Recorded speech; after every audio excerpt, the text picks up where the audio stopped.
pushing to do, though, is to put their money where their mouth is. It's physically getting up across the country and saying, let's go someplace and let's demonstrate the power of these ideas. There's a lot of kind of philosophy that surrounds liberty. There's a lot of thinking about it and talking about it. But here in New Hampshire, people are doing it. 101 Reasons Liberty Lives in New Hampshire, a documentary by Free State Project Early Movers. Watch it free at 101reasonsfilm.com. 101reasonsfilm.com. This is the Liberty Radio Network, broadcasting the latest liberty-oriented audio content 24 hours a day at LRN.FM.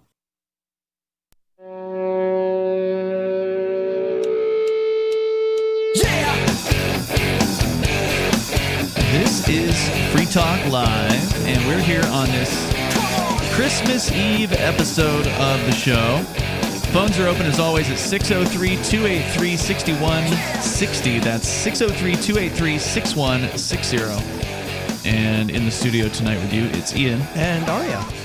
Plus, want to let you know about Divvy. Divvy is a cryptocurrency out there, and it is a newer one. I mean, it's a few years old now, I think, at this point. In fact, we've been on board with Divvy here on Free Talk Live since more than a year ago, and it has done pretty well for Free Talk Live, especially earlier this year. It had a nice shoot up, but it's down since then a bit, so might be a good time to look at getting into it. If you're interested in becoming a Divvy masternode, they make it super easy. Like, it's the easiest masternode setup I've ever been through. You can go to DivvyProject.org. You do need to have Divvy in order to become a masternode and earn some rewards. In order to acquire Divvy, you can do it through several exchanges or straight through the Divvy team. You can get in touch with them through their Telegram channel at DivvyProject.org, DIVI project.org. So we've been talking about a group of what I'm describing as revolutionaries, because I think that's what they ultimately want, even though I want to evolve past the idea of the coercive state. They declared independence on Monday morning at the State House, which, by the way, is closed.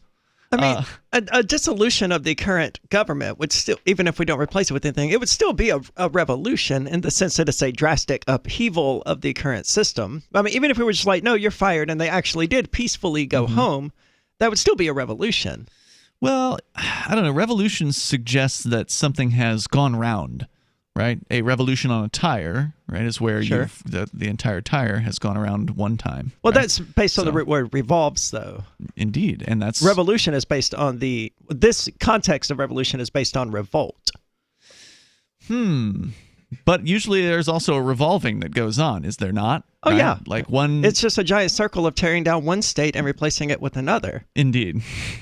So, and they do seem, on the grand scale of human history, that each time this little revolution happens, that society gets a little bit freer, a little bit more anti-government.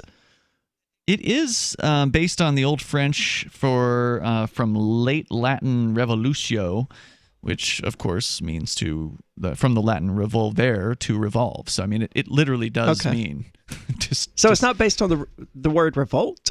I mean, that's probably a factor as well, but regardless, it's a revolution is what it is, right? And sure. And so that's what they're doing. We're going to go, but it's still exciting times here. I'm really happy to see it happen. As I was pointing out before, it's like New Hampshire generally has been kind of disappointing in 2020 as far as its lack of freedom under the COVID crackdowns compared to other states. But the revolutionary spirit here in New Hampshire is definitely still alive. And we've seen some protester groups go to other state capitals as well, so it's certainly not exclusive to New Hampshire. As far as I know, though, New Hampshire is the first one to serve its government with a Declaration of Independence. I have not heard of that happening anywhere else. Now, if you have, I want to hear about it. Like Absolutely. If this already happened out in Michigan, because I know they did a state house thing in Michigan earlier this year. If this is happening in Oregon or wherever, we definitely want to know about it.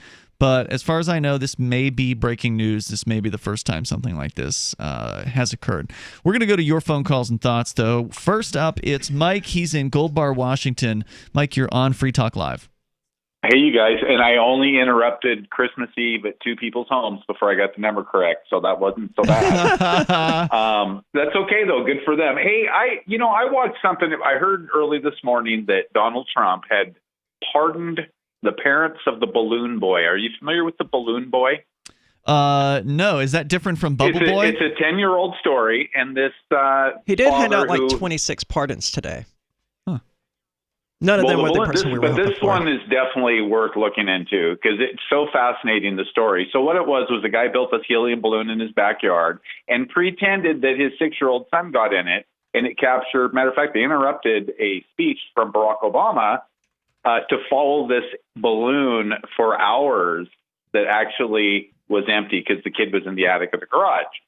But the greatest part about the whole thing is, if you watch is to watch the media create literally out of ultra thin air, create a story, and the sheriff's department saying that it's true. They know the boy's in the balloon. The newscasters know the boy. They even made sure they didn't get their strings crossed. He's really in the. There boy are was in the attic so the many whole time. things wrong with this, man. First of all, But your it's average just a great balloon is going to story bust. to watch. Hold on, what kind of balloon are we talking about? Wait a minute. Are we talking about a hot air balloon? Yes, it's a little helium balloon. They said their 6-year-old son went up accidentally in it. Hold He on, also is it would have little? he also would have immediately suffocated and died. Wait a but- minute. Is this little or is Oh, this no, a no, hot Arya. air The balloon? experts were all there. No, you see, that's where you're Helium wrong. is He could have hands went to down the 14,000 fastest and feet. easiest way to kill yourself. Okay, I'm confused. Anyway, it's just a great story to look at if you're bored and are tired of watching Mike, I'm Rudolph. confused though. Did this little boy go up in a hot air balloon, or did he go up? No. This was a science project that his dad. They had also been on another reality show, The Family. The kid was in And the attic. it was just a hoax. It was just completely a hoax. And Okay, but as was soon as there they actually? found the Hold on. kid- Was there actually a balloon that was floating around? Yes. They followed it with jets and Right. helicopters, and all the news people and the experts came in from. But what I'm trying to ask is, was this like a hot air balloon where there was a basket where a kid could be hiding in the basket or whatever, or was this just a normal balloon? It was the size of the trampoline out back. That's how big it was. And one of the kids said to their dad, Bobby got in the balloon and let it go. Now it was a lie from the very beginning.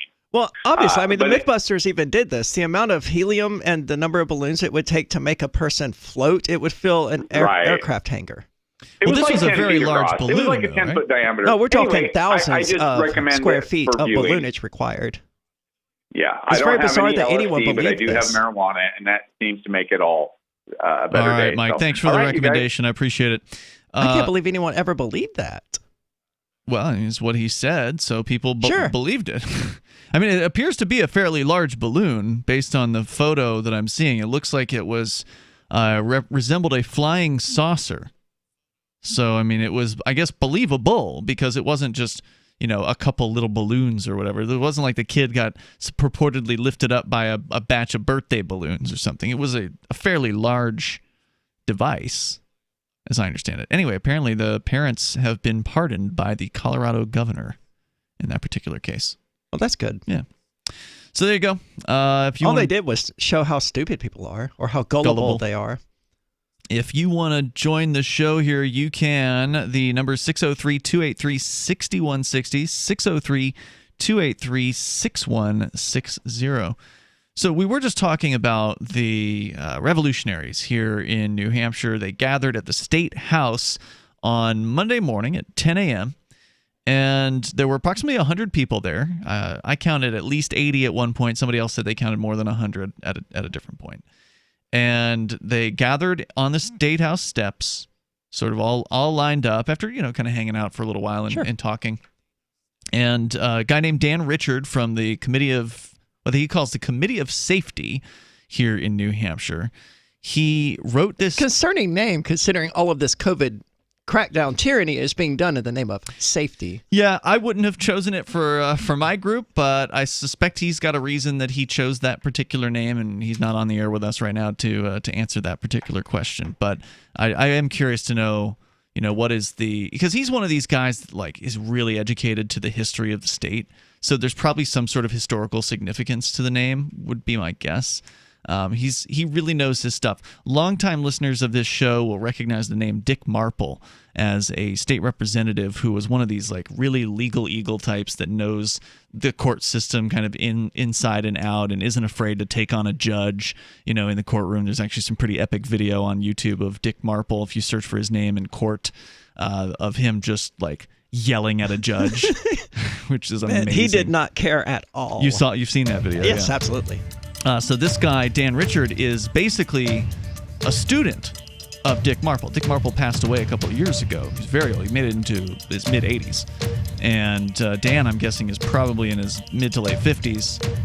And he is on it. Like, this guy knows his stuff, and he's real sharp. So anyway, he wrote this Declaration of Independence, which we're going to share with you coming up here in a moment. This is Free Talk Live, Christmas Eve edition.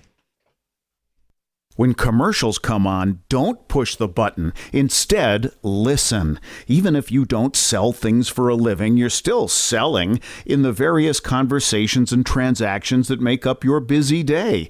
With money and attention so scarce now, effective communication skills have never been more important, especially if you're a job seeker. So take a lesson from Madison Avenue. Often the fewer words, the more effective the message. Like Jiffy Lube, where you never need an appointment, or the Office Max ad that says, you supply the ambition, we supply everything else. How about online ticket broker StubHub.com, the way in when it's sold out, or CyberCupidMatch.com's seductive, go ahead, it's okay to look. How cleverly and succinctly can you distill your message? For more tips, hit survivalspeech.com. I'm Holland Cook. Cell 411 is a free app for Android and iOS that replaces government-controlled 911.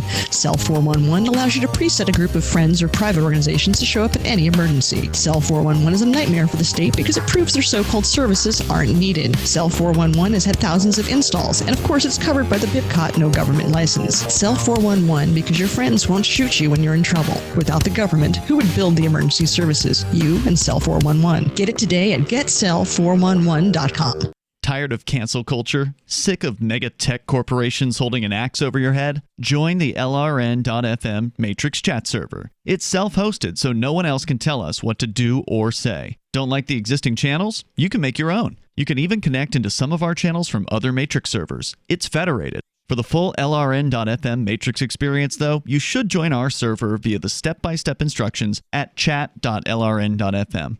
Chat.lrn.fm. Free Talk Live, the show where anyone can call about whatever they want. And we do mean anyone. So are you saying that if government ran a dating service, yes, that society's problems would be solved? Yes, actually they would. I know it's hard to believe, but it would. Yeah, that's real hard to believe. I mean, there are dating services all over the place. Why would a government-run dating service be better? No, they don't work. They're not Christian. They charge a lot of money. What makes you think a government-run dating service would be better or Christian? Yes, it would, because everybody would be in the same computer. Today would be run by a computer. Everybody's knowledge of their existence and location would be in one place. Let's say I disagree. What happens to me? What happens if you disagree? Well, you can disagree, but does that mean you're not going to cooperate with us? Yeah, that's right. I don't know. Maybe I'd come over there and beat the hell out of you. Free Talk Live, 7 nights a week from 7 to 10 Eastern, live on the Liberty Radio Network at LRN.FM. Some of you asked, and now we've delivered. LRN.FM's live Keene, New Hampshire studio shows are now streamed in HD on Twitch. Visit our channel at twitch.lrn.fm and give it a follow. If you have Amazon Prime, you get one free subscription on Twitch. If you use it on our channel, Twitch will give LRN.FM a monthly piece of your Prime subscription cost. So please watch, follow, share, and subscribe to twitch.lrn.fm. That's twitch.lrn.fm. Are you a cryptocurrency advocate? The Crypto Tip is the ideal outreach tool to help new people discover cryptocurrency. It's a printable business card-sized tip that you can give to service providers, preferably in addition to a good cash tip. When the server scans the QR code, it'll bring up an explanation of cryptocurrency, how to install a wallet, and allow them to claim the tip. If they don't claim the crypto, you get your tip refunded to you after a time period you specify. Plus, if they do claim the tip, you get an email alert. Create as many tips as you want at cryptotip.org. That's cryptotip.org. You can sign up to receive the latest about the Liberty Radio Network via our email updates at updates.lrn.fm. That's updates.lrn.fm.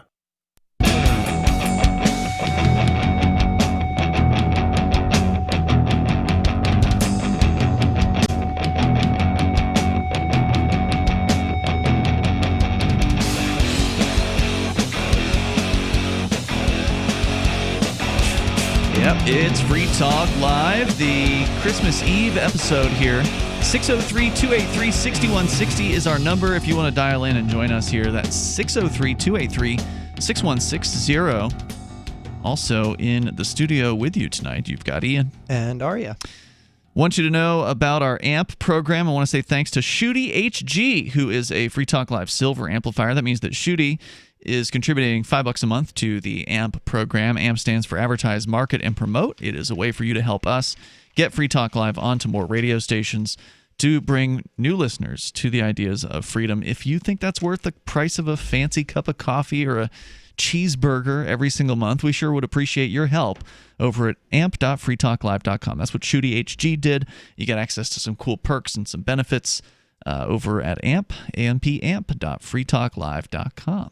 So we're talking about the revolutionary spirit still alive here in New Hampshire, with people invoking their Article 10 right to revolution. Now, you can check your local state constitution and let me know if anything like this is there. I believe Texas has a right of secession built into their constitution, but I could be wrong about that. I've heard that rumor. I've never checked it for myself. I imagine New Hampshire is unique in having a right to revolt. I don't know. I mean, I'd like to believe that that's the case, but maybe there are some other states that... There's 50 of these constitutions, though, and I'm not reading... I'm not going to go through them. No. I didn't even finish the New Hampshire one. I've never read the whole thing either, but I have gone through the Bill of Rights, and there's some pretty good stuff. That, as we discussed earlier this week, actually, the New Hampshire Supreme Court, shockingly, ruled 4-0 in favor of an individual's right to use psilocybin mushrooms and, in theory, other drugs as a form of worship. Yep. The religious protections in New Hampshire are very strong. Stronger than even in the U.S. Constitution. Which is surprising for a state that is largely secular. Sure, but back in the day, you know, they did want to get away from the king because of state religions, right? Like that was a motivating factor beyond the taxes and whatever other controls they were putting on the populace. That was one of them. And now, of course, there were some, I believe, some state religions. I think Massachusetts had one at the time. I think they did. But anyway, well, kudos to New Hampshire for getting away from that. Yeah, no doubt. 603-283-6160. And there is a reason why New Hampshire is arguably the freest, at least as of the 2018 numbers. I don't know what they're going to look like after 2020, but the Freedom in the 50 States study tied New Hampshire with Florida, or it's close. It's neck and neck. And then I think it was the Heritage Foundation.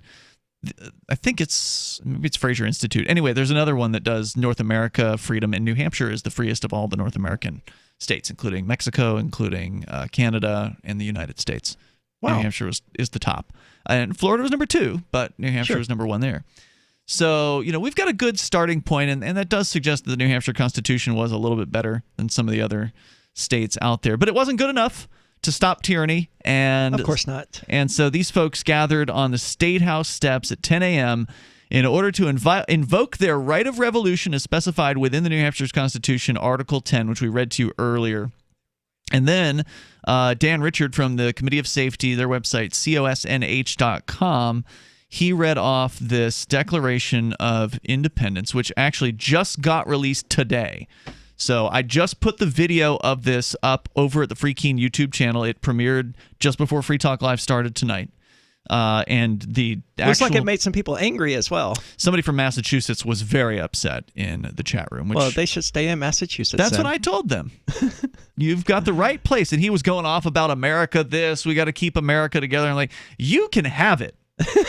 Yeah. You massholes can have America. Who cares? America's a failed experiment. All of these governments are failed experiments, but America's the worst failed experiment in North America at this time. And so I think we need to just leave the United States.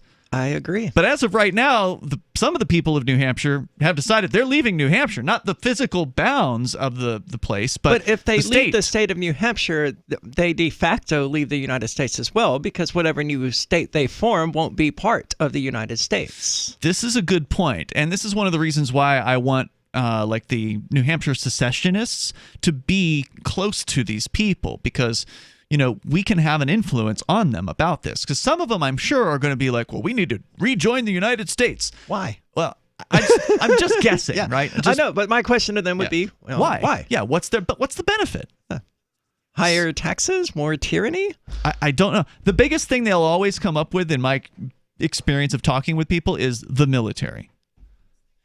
Well, let's just be realistic here. No one's going to invade New Hampshire, and the United States government wouldn't allow anyone to invade New Hampshire, whether we were part of the United States government or not. Well, unless, of course, the United States government invaded New Hampshire upon secession. And that's the most likely outcome, for sure. I mean, that's what they did last time people started seceding. But I don't know if they would do it this time, so I don't know how likely it is.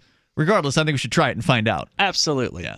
So, should we read this Declaration of Independence here? I am tremendously intrigued to learn what it says. I have also, like I said, I posted nearly full video of this being read on the State House steps. So we could play that as well. But I don't have the first few paragraphs, so at the very least, I will have to read the first few paragraphs of it because my camera battery had died. It was very cold out that day, and so even though I've got like 3 extended batteries for this camera that normally will go for 2 or 3 hours, they were doing less than an hour apiece. So anyway, here it is.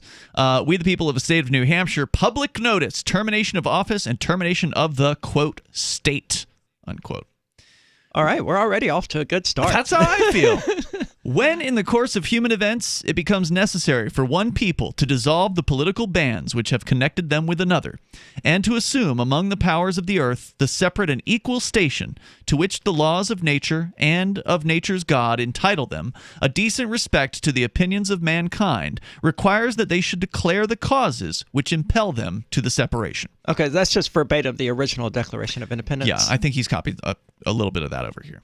We hold these truths to be self-evident, that all men are created equal, that they could have fixed that. They could have went ahead and taken the opportunity to fix that. That they are endowed by their Creator with certain unalienable rights, that among these are life, liberty, acquiring, possessing, and protecting property, and, in a word, of seeking and obtaining happiness. That, to secure these rights, governments are instituted among men, deriving their just powers from the consent of the governed. Now, of course, I don't buy this theory. Right? I don't either. I don't think there's any evidence of any government that has ever done, had stayed restricted, that any so-called binds of the Constitution have ever bound the government in any kind of meaningful way. No, if a government asked me for my consent and I declined it, that would be one thing, but they never did. They don't even do that. They just say, no, you're here, you therefore consent. Yeah. So I think what they're doing here that is valuable is letting them know that they don't consent. And they're doing it in a large enough group to where if there is a tax revolt, then it would be somewhat significant, for instance. So again, looking at nonviolent, peaceful ways to conduct this sort of thing. If you have hundreds of participants, again, only 100 came to the State House, but some people are working, right? Sure. So presumably, let's presume there's 5 times as many supporters, just 5 times as many, 500 people that support this. I mean, if all of those people were to not pay property taxes, that would look pretty bad if they actually stole 500 people's homes from them, Yeah, but they would. And they would. There's no easy way out of this, right? Like, sure. The Founding Fathers. I'm with you on that. Yeah, the Founding Fathers pledged their lives and their fortunes, and they do the same thing here at the end of this. So it says here that whenever any form of government becomes destructive of these ends, it is the right of the people to alter or to abolish it, and to institute new government, laying its foundation on such principles and organizing its powers in such form as to them shall seem most likely to affect their safety and happiness. Prudence indeed will dictate that governments long established should not be changed for light and transient causes, and accordingly all experience has shown that mankind are more disposed to suffer while evils are sufferable than to right themselves by abolishing the forms to which they are accustomed. And we're seeing that happening right now. Absolutely. We're seeing people just suffering. I mean, that's almost a quote from Heath Ledger's Joker as well. I mean, people don't really care how bad the reality is as long as they can, quietly drift through life without feeling the boot too much on their neck. Yeah, that's true. And, we're seeing people just put up with so much today. Being told what to do with their business. Now, they always were. Being put under curfews, being locked down, having your places of entertainment shut down, movie theaters destroyed, concerts destroyed. People should be desperate by this point for some kind of meaningful change. And disconnecting humans from each other as well. I mean, telling people they can't even go to their Christmas dinners. They can't go and have Thanksgiving together, and telling family members they can't hug one another. I mean, it has gone absolutely insane. So there's more coming up here to the new Declaration of Independence, this one for the people of New Hampshire. It was read and signed on Monday morning at the State House, which is closed, by the way. You can't actually access the government anymore. More coming up here. It's Free Talk Live. Is spreading the message of liberty, cryptocurrency, and peace around the globe worth $2 per month to you? As you may already know, in addition to our internet feed, LRN.FM broadcasts on free-to-air satellite across North and Central America, as well as Sub-Saharan Africa. And we've been available on satellite for free 24/7 since 2010. The LRN.FM free-to-air satellite signal is reaching some of the most oppressive regimes in the world, and there's no doubt our ideas are making an impact. You can learn more about the channel's impact by watching the 3-minute video at fund.lrn.fm. If you'd like to help free minds globally with our ideas of liberty, cryptocurrency, and peace, you can donate as little as $2 per month via fund.lrn.fm. You can help us continue and expand our satellite broadcast to multiple continents. Visit fund.lrn.fm today, and thank you for your help. Don't forget to share the link on social media. That's fund.lrn.fm. Look, I'm sorry, but you're in for a world of pain if you use Koinomi. The reason is their wallet doesn't support payments. The solution is simple. Let them hear your voice. Message Koinomi on Twitter, it takes 5 seconds, and tell them AnyPay sent you, because they're on the fence right now, and your voice will prove that people care about using Bitcoin for payments. Go tweet at Koinomi now. Or even better, leave a review in the App Store. They really pay attention there. Thanks. So you've heard all 3 hours of the latest episode of Free Talk Live, and you're still hungry for liberty-oriented audio content? Did you know that we have another 24/7 audio stream at LRN.FM? The Liberty Radio Network airs the latest episodes of some of the best liberty-oriented podcasts on the internet around the clock. In addition to recorded content, you'll also hear live shows like Free Talk Live, originating from our Keene, New Hampshire studio. So listen anytime at LRN.FM. That's LRN.FM. You're listening to the live edition of Free Talk Live. Hour number 2 is next after the news here on the Liberty Radio Network at LRN.FM. Stamps.com brings the post office and UPS shipping right to your computer.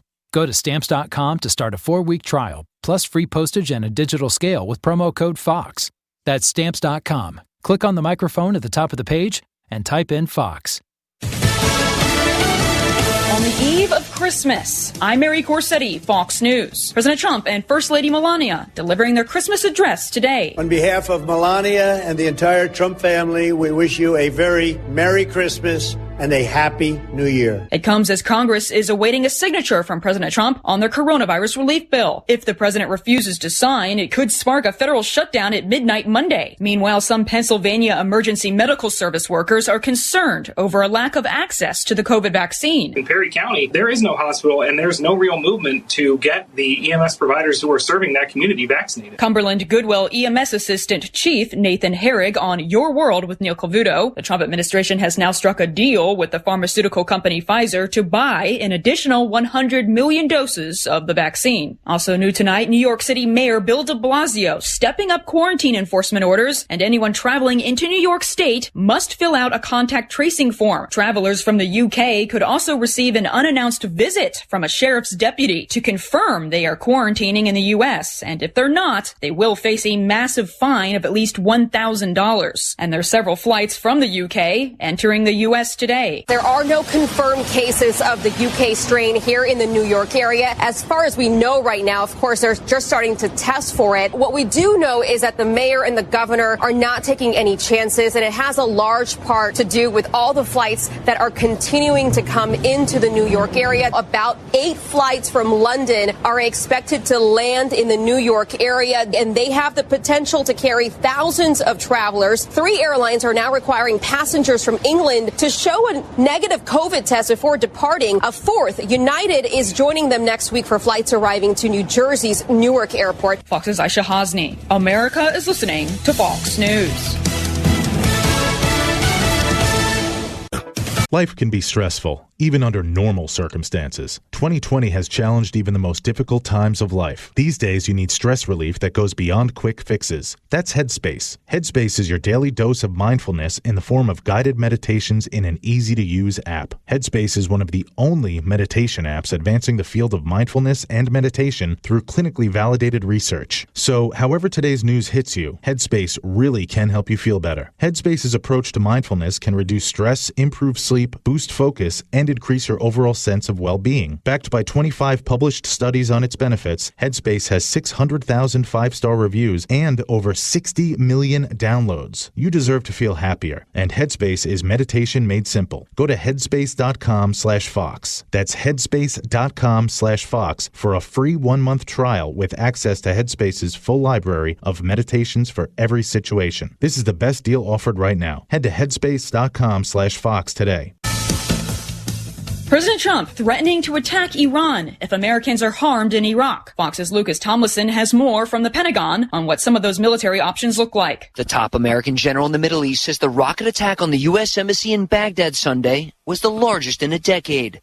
President Trump warning Iran on Twitter, quote, "Some friendly health advice to Iran. If one American is killed, I will hold Iran responsible. Think it over." Earlier this week, the Navy sent warships into the Persian Gulf for Iran to think over. The guided missile submarine USS Georgia, escorted by the cruisers Port Royal and Philippine Sea, bringing hundreds of Tomahawk cruise missiles to launch against Iran if necessary. The destroyer John Paul Jones is also in the Gulf. Also new tonight, a global pandemic isn't stopping. I've been told no in many different ways. I give you an order and you're going to obey it. George, you can go this way. You can do that and you have to leave here. You cannot bring signs into their rally. Walk with me. Well, I'm comfortable here, actually.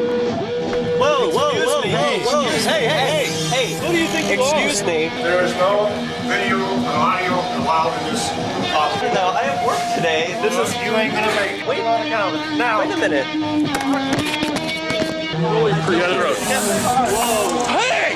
Oh my God! Unbelievable! Why are you running from me? Because you're scared me. What am I being detained for? You're being served. What is this? You're being served. What is this?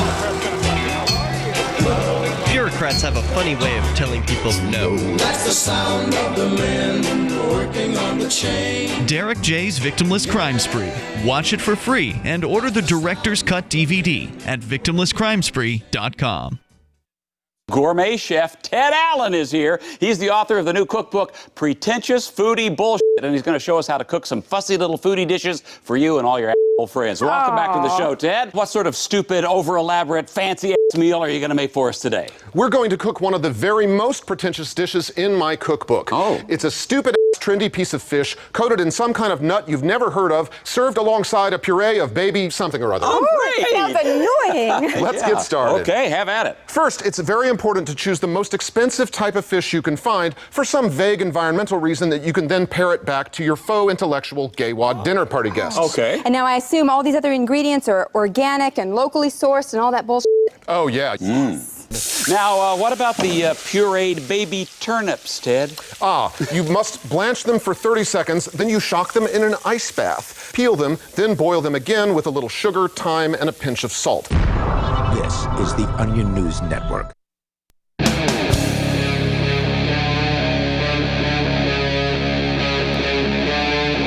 Free Talk Live.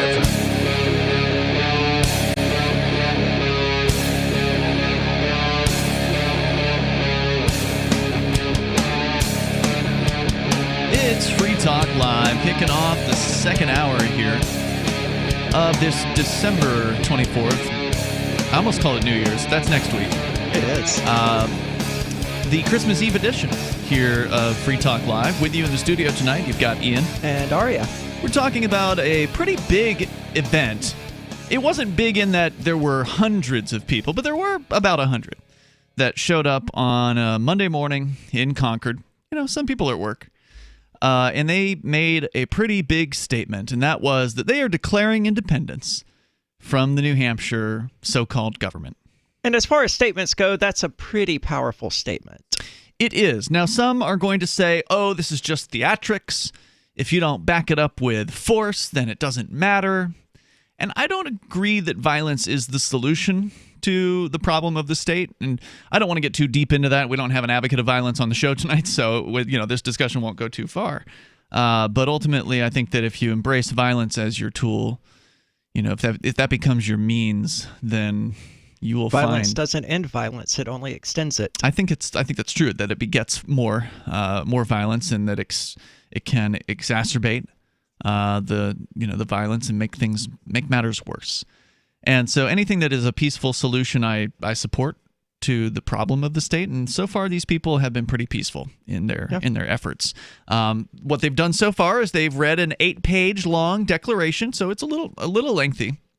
But given the importance of this particular event and this document, I thought it was worth sharing it with you. Absolutely. And if you want to see the video of this thing being read, and then also what happened subsequently. So afterwards, they went to the Attorney General's office. They walked from the State House, which is literally across the street, basically, catty corner. They walked over to the Attorney General's office and attempted to deliver it to him. And the police came out, and things got a little interesting there. So there's video of that, too. It's all up over at freekeen.com. So check that out when you get the chance. We're going to continue. Ian and Aria here, but the number, if you want to join us, 603-283-6160. So I read up to the point, and so far it sounds a lot like the original Declaration of Independence. It may even be word for word the first few parts paragraphs. of it are, but parts of it also had things from the New Hampshire Constitution in it, like the right to private property or whatever it was that was said. Yeah, okay. That wasn't in the original Declaration of Independence. So that's good. That's a good addition then. It is in that case. So at this point, I can start playing the audio from the video here. That way, if we stop it, it'll be easier to tell when the declaration is being read. And because like before, it was just me reading a thing and then we're stopping and kind of commenting on it. So now if we stop and comment, it'll be more clear where our comments are and where the original document was. So I've got Dan Richard here. This is him reading this on the State House steps as of Monday morning. A train of abuses and usurpations, pursuing invariably the same object, evidence of a design to reduce them under absolute despotism. It is their right, it is their duty to throw off such government and to provide new guards for their future security. So this sounds a lot like Article 10, right? New Hampshire Article 10, the right to revolution in the New Hampshire Constitution, which basically calls for a government to be thrown off if indeed the public liberty is manifestly endangered and other means of redress are ineffectual. And Dan Richards arguing here, look, we've tried this redress thing. Yeah. We've tried for years to bring problems to the state representatives and, the courts and so on and so forth. And now you guys are even more inaccessible than you've ever been. Now you're shutting down meetings. Now you are hiding in the closed State House. They're not even holding the meetings in the State House. They're holding them at other locations. Right. So there's no ability to redress these any longer. Not anymore. There's not even an illusion of it, which there was before. Right. So going on here. Such has been the patient sufferance of the people of New Hampshire. Such is now the necessity which constrains them to alter their former system of government. The history of the present form of government, the statutory state of New Hampshire, is a history... Which, by the way, he put the word state in quotes here in this document. ...of repeated injuries and usurpations, all having in direct object the establishment of an absolute tyranny over the people of the state. So, what he points out there is this isn't just 2020.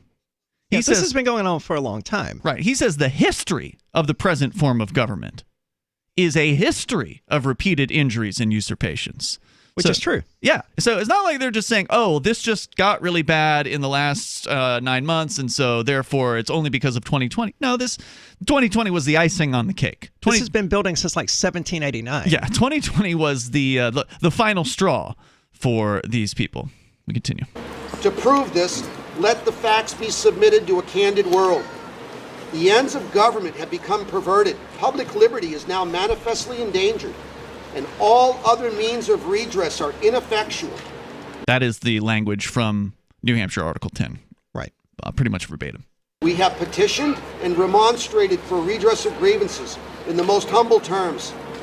Our repeated petitions and remonstrances have only... By the way, the word remonstration or remonstrance, I had not really been familiar with at all.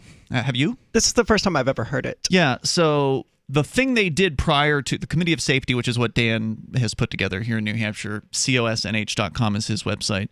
But prior to the declaration that just happened on Monday, they had people signing this remonstrance, which is different from a petition. And Dan pointed out in a conversation not this in this video, but pointing out that a petition is to ask for the Congress or the representatives to do a thing.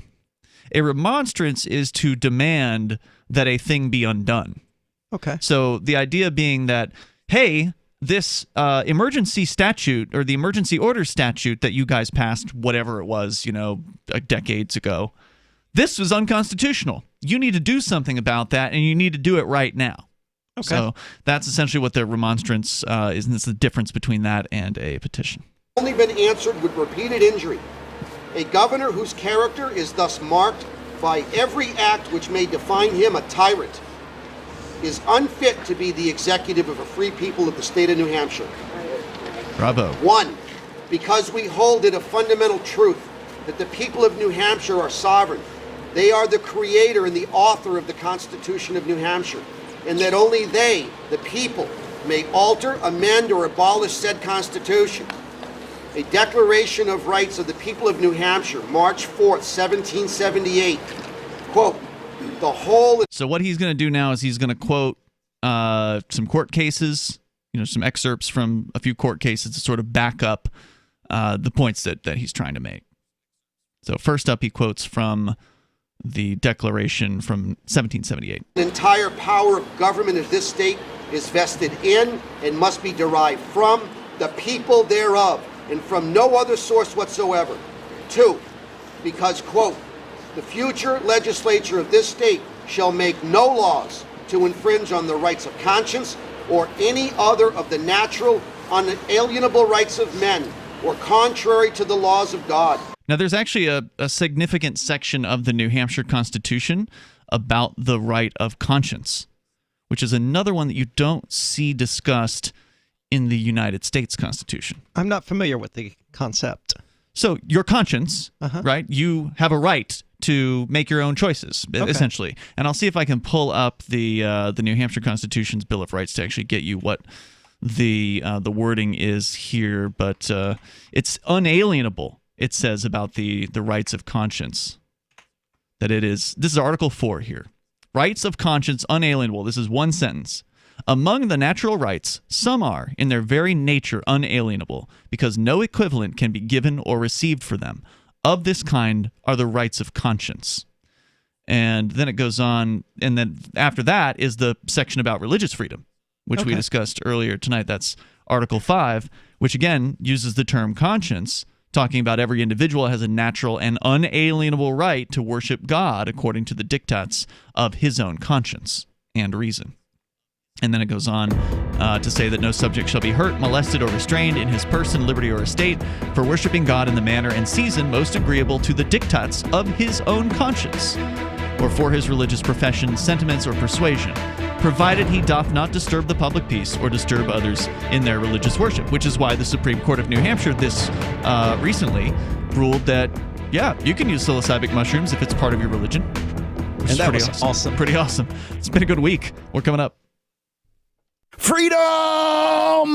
Freedom is the call of the untamed Scotsman and all others that want to feel the wind under their kilts. At Free Talk Live, we love the breezy, swinging feeling that only a kilt from Sport Kilt can give. We teamed up with Sport Kilt to let you experience their form of freedom at a discount. Go to kilts.freetalklive.com and see a picture of Richie and me in our kilts. And then head over to sportkilt.com. Get some stylish freedom for yourself and use code FTL for a 10% discount. Sportkilt.com. Having taken her father's throne, Sarah Calhoun has fallen out with one of her best allies, and her brother Nathaniel heads into Imperial Philadelphia with a reckless plan. Her uncle Thomas, armed with new powers and new allies, aims to remove Sarah from her throne and from the world of the living. To survive and to gain the strength she needs to fight an impossible war, Sarah must unite the Mound Builder Kings to enact an ancient rite that will propel her beyond mortality. Servant Daughter by T.J. Butler is the newest entry in the Dragon Award-winning Witchy War series from Baen Books at BaenBooks.com.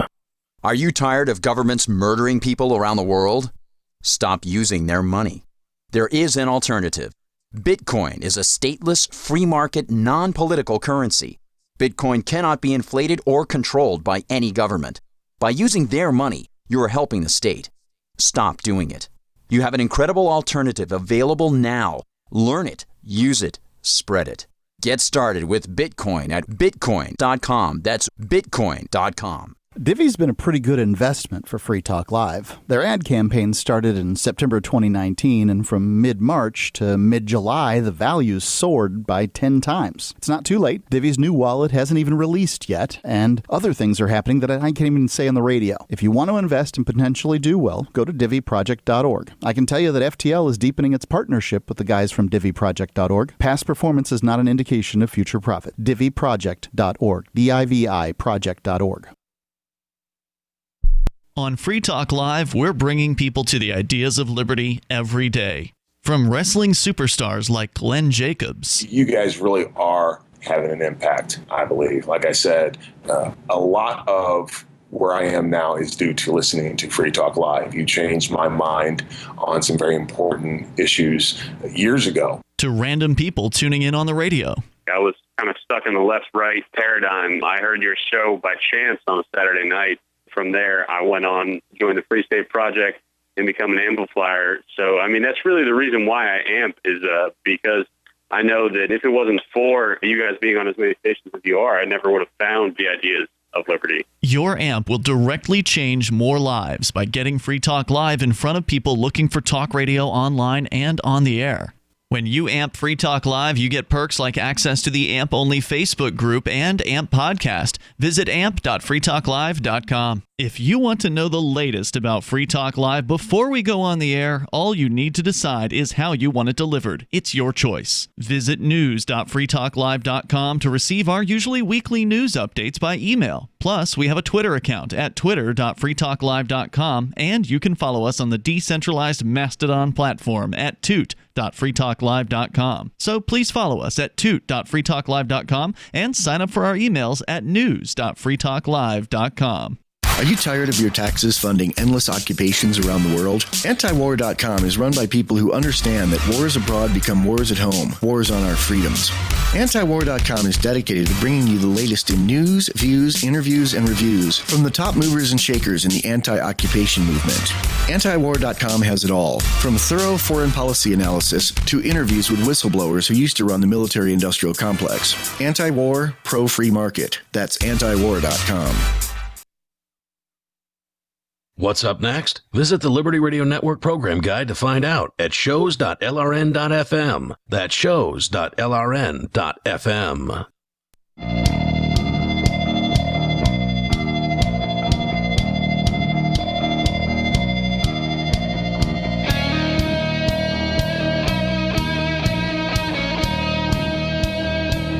Free Talk Live. You can join us here, the Christmas Eve episode. And yes, we will be live on Christmas Day as well, so be sure you join us then. Here with you tonight, you've got Ian. And Arya, marking my 2-year anniversary of being on Free Talk Live. Congratulations. Your first show was a Christmas Eve It episode? was. That's cool. I remember, because it's very distinctly memorable, because I was just hanging out here drinking and having a Christmas Eve dinner or something. You were like, hey, you want to be on the show? And I was like, sure. It worked out. Yeah. Here you are. It's been a good 2 years. Cheers. Thanks. Thanks for being here. So we've been talking about something that is, I would say, pretty monumental. And Arya, you don't think this has happened anywhere else across the United States this year? I don't think so, but I haven't been following it like super closely. I know some stuff happened in Michigan and a few other places, but I don't think anyone has gone through this political, religious sort of ceremony of, hey, we are formally presenting you with this. You're done. We're breaking up. You're fired. Yeah.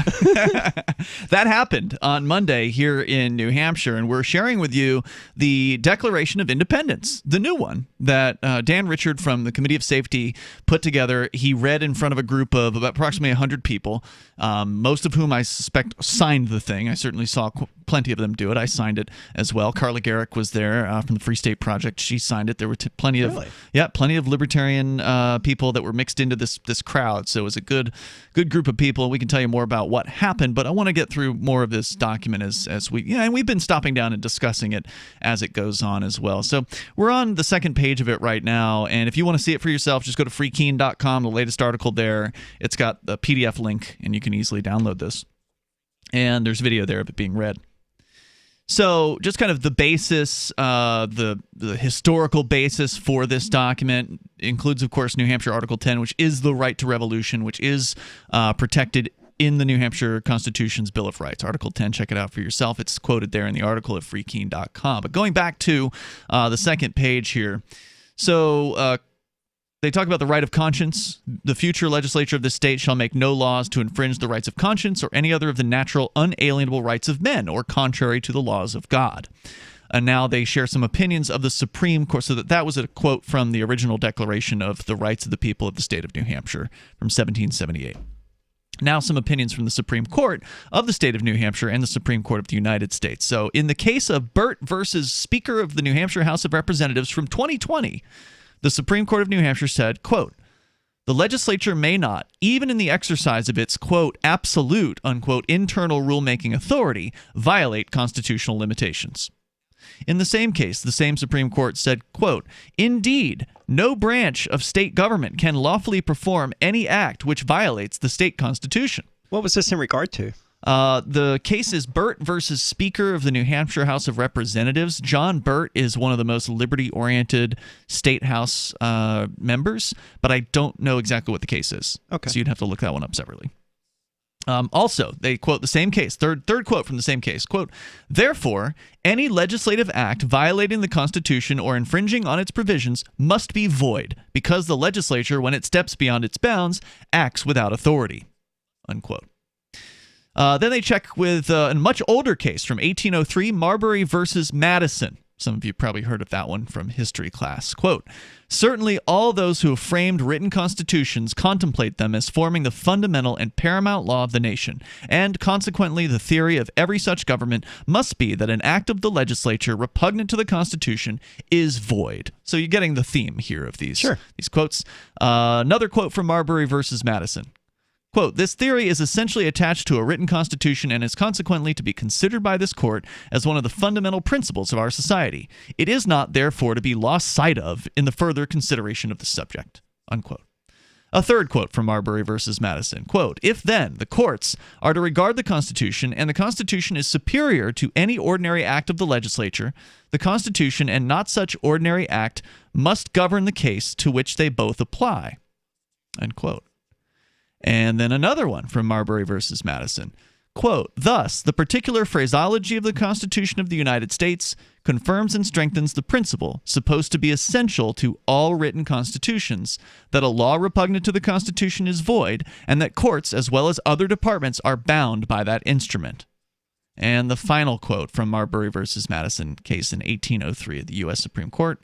Quote, "It's also not entirely unworthy of observation that in declaring what shall be the supreme law of the land, the Constitution itself is first mentioned, and not the laws of the United States generally, but those only which shall be made in pursuance of the Constitution have that rank," unquote. So basically saying, look, if your laws violate the Constitution, it's pretty clear by these, Supreme Court cases. The issue is getting the Supreme Court to actually apply reason and logic and understand that so many of these things are unconstitutional. Indeed. And we did see them make a good decision in that case in New Hampshire with these psilocybin mushrooms. But, of course, 9 times out of 10, it doesn't seem like they do. So, but nonetheless, they are not happy with the state of the courts either, right? So they fired the entire government on Monday. It wasn't just the governor. It wasn't just the state representatives. It was the entirety of the so-called state of New Hampshire. So I realized I was playing Dan Richard from the actual Monday video. We'll catch back up with that here in a second because I don't know at what point. I'll have to listen during the break and catch up to it. But going on, we, the subscribers, citizens of the state, have taken into serious consideration that the current emergency power statute NHRSA 445, 46, 47, and 48. The state of New Hampshire emergency and powers are state of emergency declaration and powers are repugnant and contrary to the Constitution of New Hampshire. Said statute expanded the powers of the executive branch without the consent of the people, and as such has been achieved by violating the procedural due process provided for by the Constitution to achieve such an outcome. So what that means is, in order to give the executive branch more power, the legal way to do it, the constitutional way, is to amend the Constitution. Right. If you want to be able to say that the executive branch of government can now just legislate from the branch. And no one would want that except, the state. Correct. But that's basically what they said when they wrote this RSA, whatever year it was when they came out with these things, which was probably a few decades ago. Why didn't they attempt to amend the Constitution then? Because it's harder. In order to Is it that much harder? Yeah. In order to amend the Constitution, first they have to pass, I think it's called a CACR, a constitutional resolution of some sort.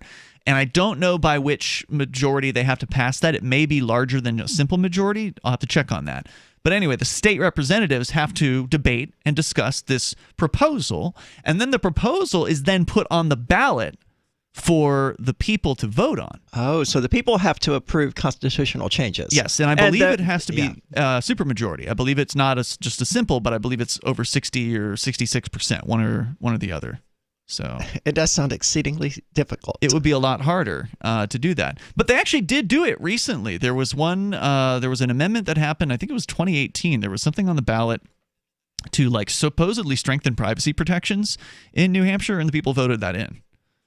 Okay. So, well, that's a good sign. Yeah. So it can be done. Sure. But in this case, I don't think people would have voted to give a bunch of power to the executive office. I don't believe they would have either. At least not in New Hampshire. So we can continue. There's more here from this document, the Declaration of Independence here, the new one for 2020 here in New Hampshire. And you're welcome to join us at 603-283-6160 if you want to call in. You can bring up anything you want, and especially if this has already happened somewhere else. Are we already repeating what another state did? I don't think so. Mounds and mounds of fur. Our hairballs have hairballs. Marquette Mama, she's 10 years old. She has dandruff and an oily coat. I have two cats, Sweet Pea and Daisy. Daisy sheds like crazy. If you love your pets as much as I do, you want to do what's best for them to live long, healthy, happy lives. DINOVITE.com.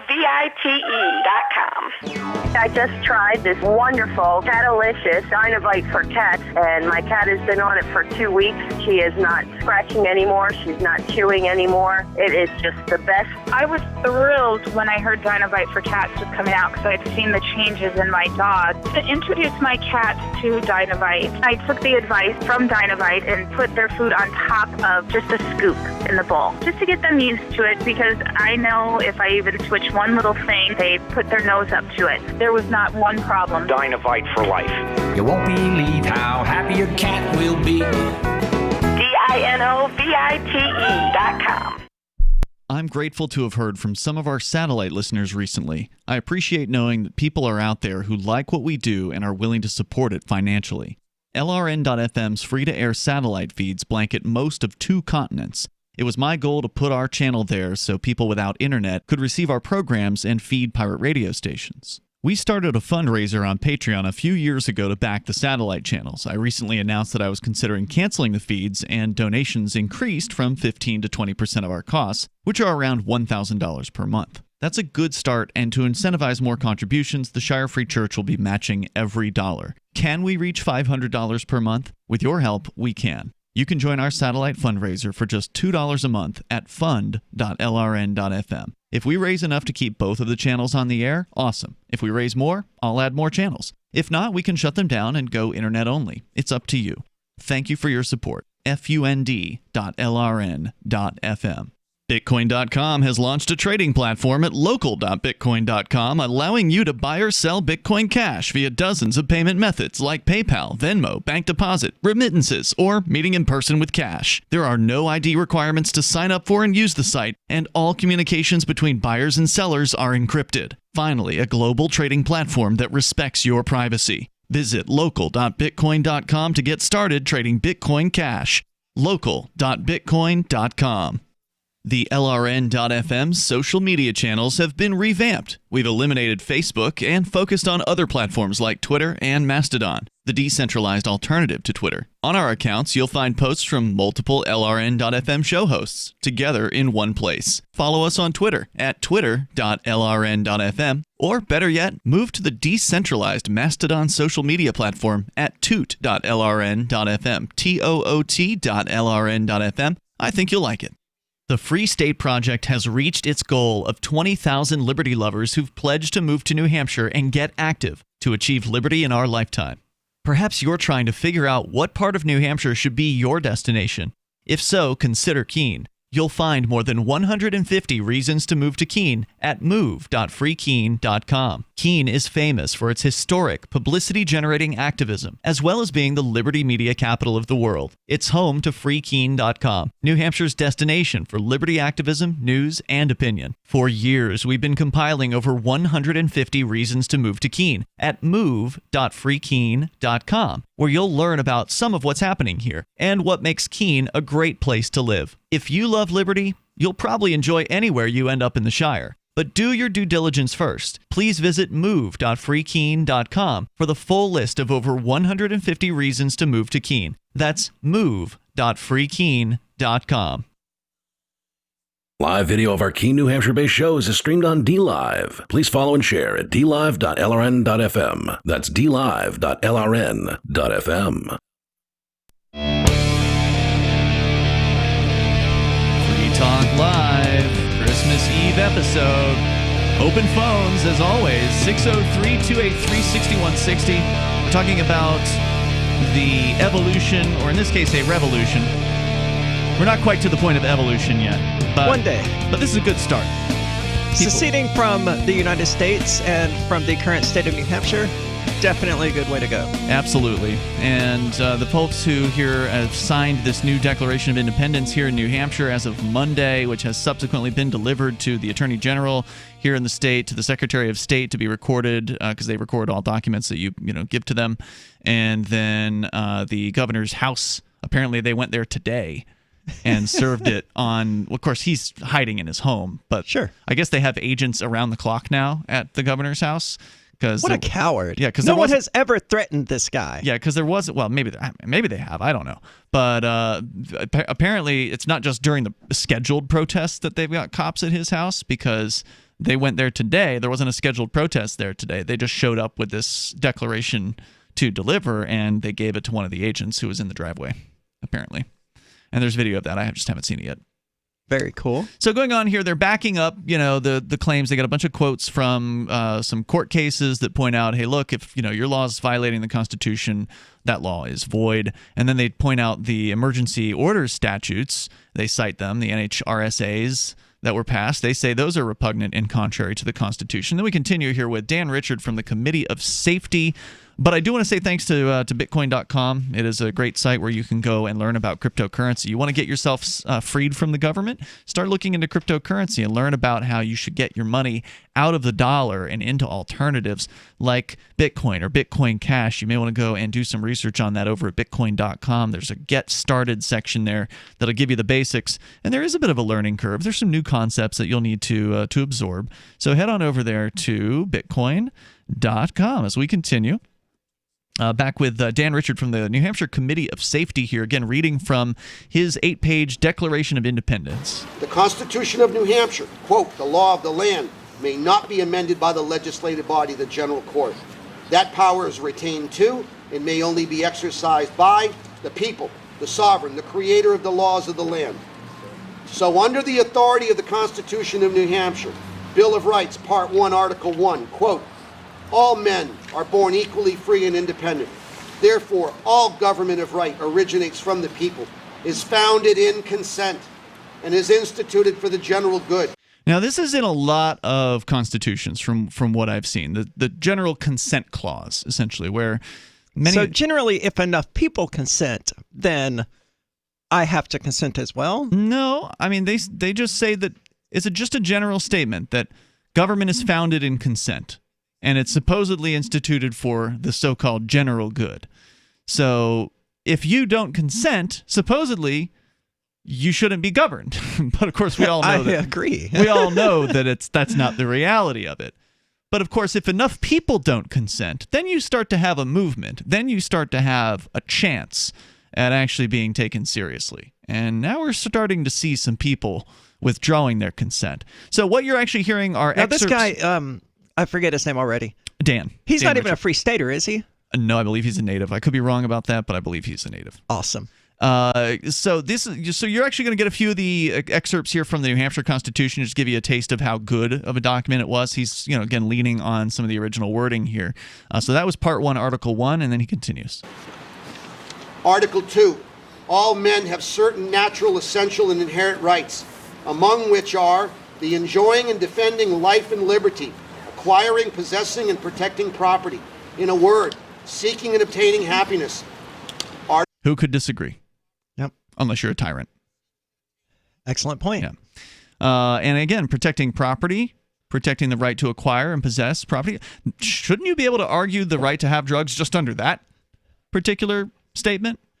I would agree. Yeah. But, I mean, constitutionally speaking, they have no authority to prohibit various substances anyway. Indeed, those are unconstitutional. Yeah. Because we can follow our conscience, and my conscience does not dictate that psilocybin cubensis is bad. Indeed. We go on. Article 3. Article When 3. men enter into a state of society, they surrender up some of their natural rights to that society in order to ensure the protection of others. And without such an equivalent, the surrender is void. Indeed, that is basically talking about the idea of citizenship.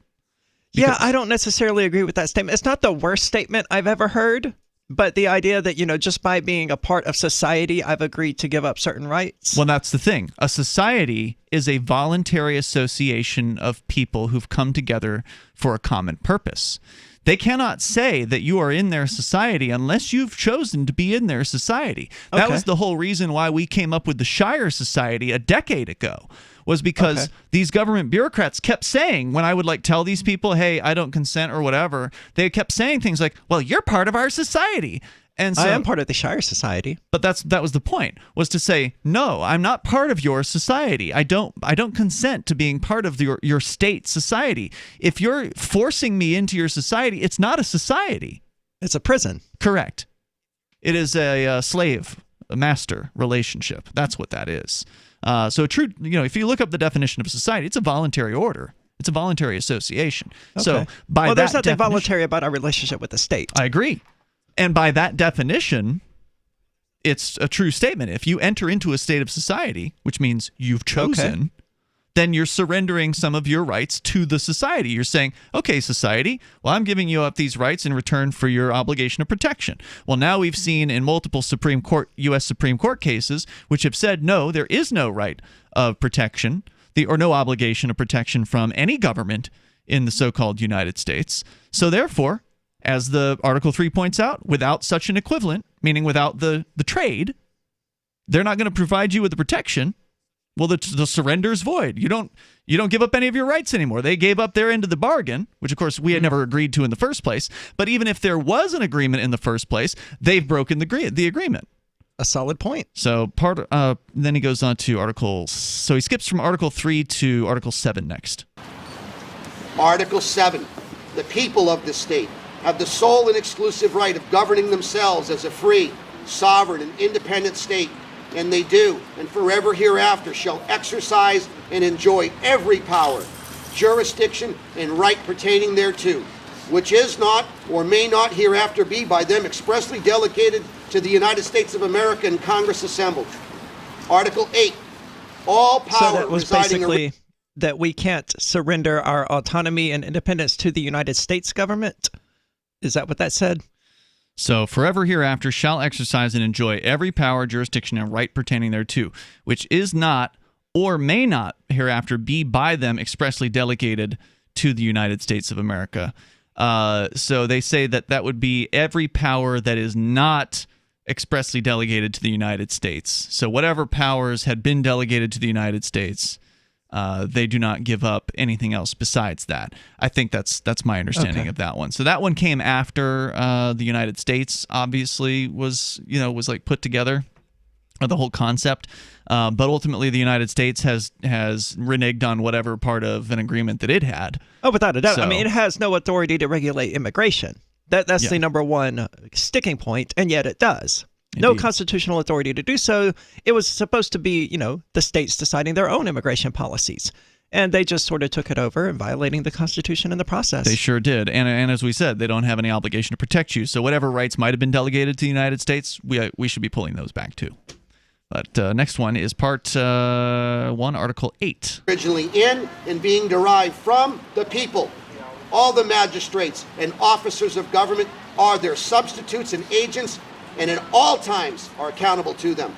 So this is the open and accountability clause of the Constitution of New Hampshire that says, hey, you guys are supposed to be the agents of the people. You're supposed to be working for the people.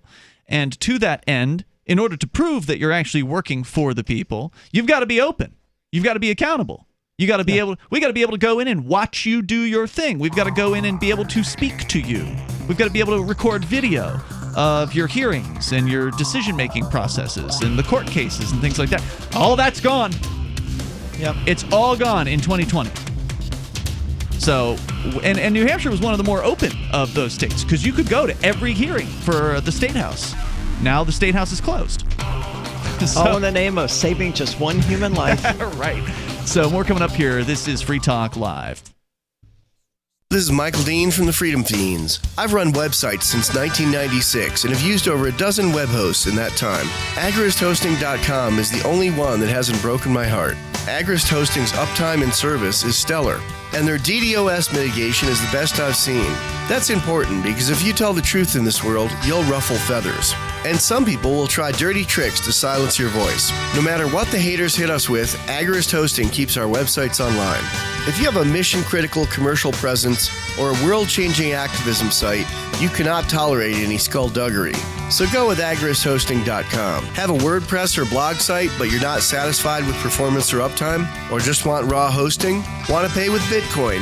Agrist Hosting specializes in high-performance hosting with personalized service. Go to AgristHosting.com and click on the button that says Get Hosted.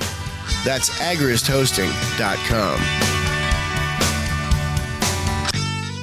I'm a little obsessed with My Magic Mud. Several years ago, I met Jessica Armand, the founder and CEO of My Magic Mud, and I didn't even know my teeth were coffee stained. A week's worth of use convinced me, and now I use it every 3 or 4 days. It's clinically proven to whiten teeth, and I think it cleans better, too. My Magic Mud's available at most local health food stores, Sprouts, Natural Grocers, CVS, Walmart's Natural Beauty Aisle, but I can get it for you for 20% off with coupon code FTL20 at mymagicmud.com. FTL20 mymagicmud.com. There are lots of ways to listen to Free Talk Live. Our podcast has been around since podcasts began, and now the FTL feed is loaded with content besides our full show archives. Did you know that we make it easy for you to customize your podcast subscriptions? We have different feeds, one that includes only our full shows, one with just the Daily Digest, and our main feed that includes everything. You decide what you listen to. It's quick and easy to customize your feeds at feeds.freetalklive.com. That's feeds.freetalklive.com.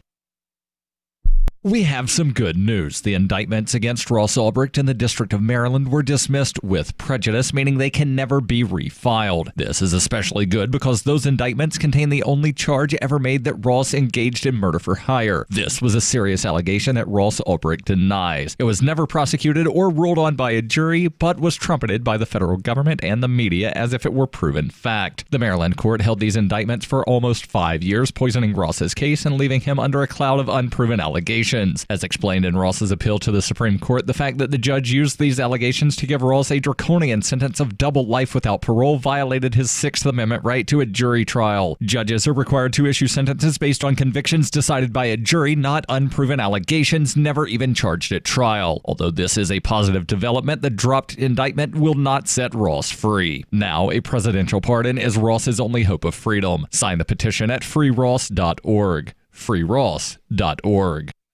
What if you want to hear the latest episode of Free Talk Live, but all you have is your phone, you forgot to download our archive, and you have no data connection? You can call our Listen line at 641-793-0191. That's a long-distance number, so you may incur charges. If not, listen as long as you want. 641-793-0191. The Free Talk Live listen line, 641-793-0191. There are basically two types of advertising, direct response and branding. Radio's great for direct response with its low cost to listener ratio, but audio can't be beat for branding, which is a longer term endeavor. You want to be the first thing that someone thinks of when they think about your product or service. If you have a local business that you want kept top of mind in your community, call the station. If you need national reach, Free Talk Live's got around 200 radio stations, millions of monthly listening sessions, can suit all budgets, and if we don't think we're right for you, we'll tell you. Email me, mark@freetalklive.com. You're listening to the best liberty-oriented audio streamed around the clock, on the air and online. This is the Liberty Radio Network at LRN.FM.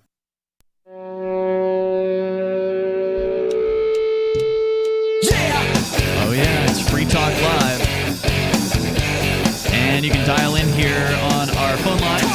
If you want to join us, 603-283-6160. That's 603-283-6160. It's Ian here. And Aria. We're sharing with you some audio from Monday's pretty important political event that happened in New Hampshire, where a group of people gathered on the State House steps to read and sign and distribute a document, a Declaration of Independence, a new one here for 2020. So we're on page number 4 of that document. We're going through it here, playing some of the audio from Dan Richard from the Committee of Safety. You know, pamphlets and flyers were critical during the American Revolution of getting popular support on their side. Yes. Maybe time for that. Well, it's never not time for pamphleting and flyering. I mean, I've always done that. That's some of the activism I'm best at doing. Okay. I mean, I can go out. You give me a flyer I agree with, I will hit up an entire crowd, and I will hand it to almost everyone in that crowd. One of the things I've learned about flyering and handing out pamphlets and stuff is that a human being will take almost anything you hand them. It to them. Yeah. It's amazing. I love doing it to people at work. It's just like, here, take this. They always take it. They just reach out. It's true. So let me go on, though, because there's more. And we're still at the basis here of like the historical basis of the document, the Declaration of Independence here. For New Hampshire, the 2021, he's citing some of the original segments of the articles of the Constitution's Bill of Rights here in New Hampshire, including Article 8, which he just finished, which is the open and accountable government one. That one's being violated all kinds of crazy now here in 2020. You can't even see jack squat that the government gang is doing. Article 12, but no part of a man's property shall be taken from him or applied to public uses without his own consent, or that of the representative body of the people. That one they made a mistake on.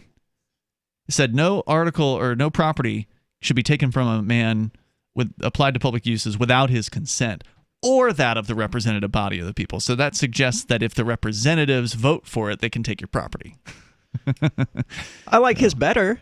Well, that's the original. That's from the Constitution. I thought he misspoke. Okay. No. Well, it should be if you don't consent to it, the government can't take your property. End of story. Indeed. I think should be the get rid of eminent domain and civil asset forfeiture. Yeah. Let's go on.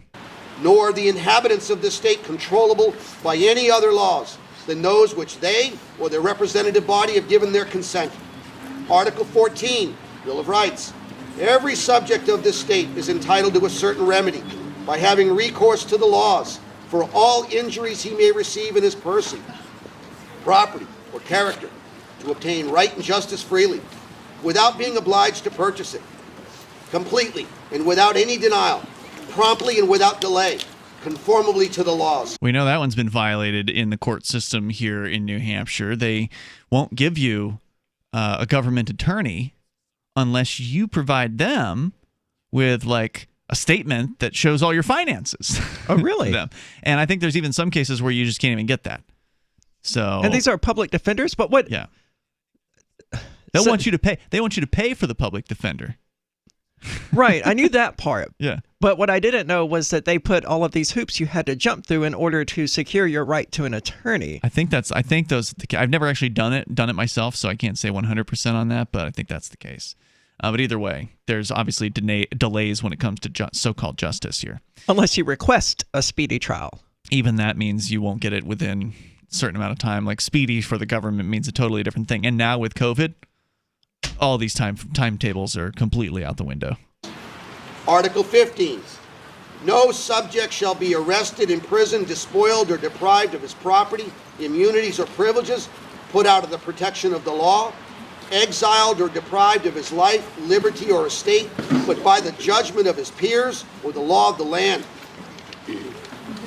Article 38. No person can in any case be subject to the law martial or any pains or penalties by virtue of that law, except those employed in the Army or Navy, and except the militia in actual service, but by the authority of the legislature. Apologize, that's Article 34. I don't Crimes really against follow. the people. What was that? Basically, no martial law? That's, again, a new one for me as well. It's what it sounds like. But it does say, except the militia, except those employed in the Army or Navy, but by the authority of the legislature. I gotta say, I'm confused on that one. I would process it better if I was actually reading it. Yeah, I'm reading it, and it's not helping me very much. Let's go on. People of New Hampshire. Governor Sununu, Attorney General Gordon MacDonald, Stephen Shurtleff, Donna Soucy, Speaker of the House and President of the Senate, have conspired to commit an illegal election, which is repugnant and contrary to both constitutions. Such bad faith actions from state actors disenfranchise the voters by legislative fiat, thereby diluting their vote by allowing resident aliens who are not qualified to vote as the Constitution provides. Oh, so that's what all of this is about. That's what got them riled up, is the election and undocumented workers voting? No, in see, that election? That sounds like undocumented workers, but he's talking about resident aliens. He's talking about people who are not from New Hampshire. I'm not from New Hampshire. You are an inhabitant of New Hampshire. So they say. Well, I mean, the definition of I inhabitant live in the is pretty clear. geographic landmass that the state calls New Hampshire. Right. So the argument would be that you are, by that definition, an inhabitant, and you are able to vote because of that. So he's talking about like people from Massachusetts coming up to vote? Yeah, he's talking about people who don't live in New Hampshire voting, basically. Is my understanding here. Is there proof of that? Well, there's always interesting allegations about that. I don't know how much proof of it that there actually is. But the point that they seem to be making here, or he seems to be making here, is that because they've changed the rules unconstitutionally to allow certain people to vote in ways that they are arguing are unconstitutional, that invalidates the entire election and all of the results are fraud. Okay. I can buy that argument. So it doesn't have anything to do with immigration. Okay. They have amended the voter qualification requirement of the Constitution of New Hampshire by legislative fiat, in direct violation of the consent of the voters. The New Hampshire Bill of Rights, the rights of the people, establishes 3 elements to vote. They are as follows. 1, you must be a citizen of the state of New Hampshire. 2, you must be qualified to vote. Such persons are described as inhabitants, not residents. 3, you must have a domicile. Common law dwelleth and hath his home. The Constitution of New Hampshire Bill of Rights, Article 11. The provision for absentee voting only allows 2 exemptions. Those who are absent from the city or town of which they are inhabitants. In other words, they're already qualified, they're already registered to vote, or by reason of physical disability are unable to vote in person. So what they did this year, and in other states there were similar things that happened, they passed a law, and he references it a little bit here. I think it's 1266 or something like that. But anyway, they passed a bill into law that changes the rules for absentee voting. And he's saying you can't do that. Right, because the Constitution says this is what you can do if you want to vote absentee. You either have to be absent or disabled. Correct. And he's saying you cannot modify that without changing the Constitution, which they didn't do. And that's a literally true statement according to the rules that they're supposedly playing by. Correct. And they didn't. And so they, as he points out here, Governor Sununu and Attorney General MacDonald have conspired to commit voter fraud for more than 2 years by concealing their knowledge of unlawful changes to New Hampshire voting laws. On July 3rd, 2018, a lawsuit was filed against Christopher Sununu in his private capacity. over unconstitutional voting laws. He refused to answer the complaint and subsequently defaulted. 7 days after defaulting on the case, Sununu used taxpayer resources, the Attorney General's office, as his own legal counsel and caused the civil suit against him to go away. The suit made the case there was no provision in the Constitution of New Hampshire granting the right to vote to U.S. citizens who are resident aliens of a statutory state. Additionally, it made the case that the legislature cannot grant the right to vote by legislative fiat by allowing U.S. citizens who are resident aliens the right to vote, that to which the Constitution does not provide. Meanwhile, both Speaker Stephen Shurtleff and President of the Senate Donna Soucy were put on notice when a remonstrance was filed May 20th, 2019, which provided the same evidence as detailed in the lawsuit against Sununu. They both violated the constitutional rights of the people by depriving the legislative body of the knowledge that the voting laws were unconstitutional and were disenfranchising the voters of this state by diluting their vote.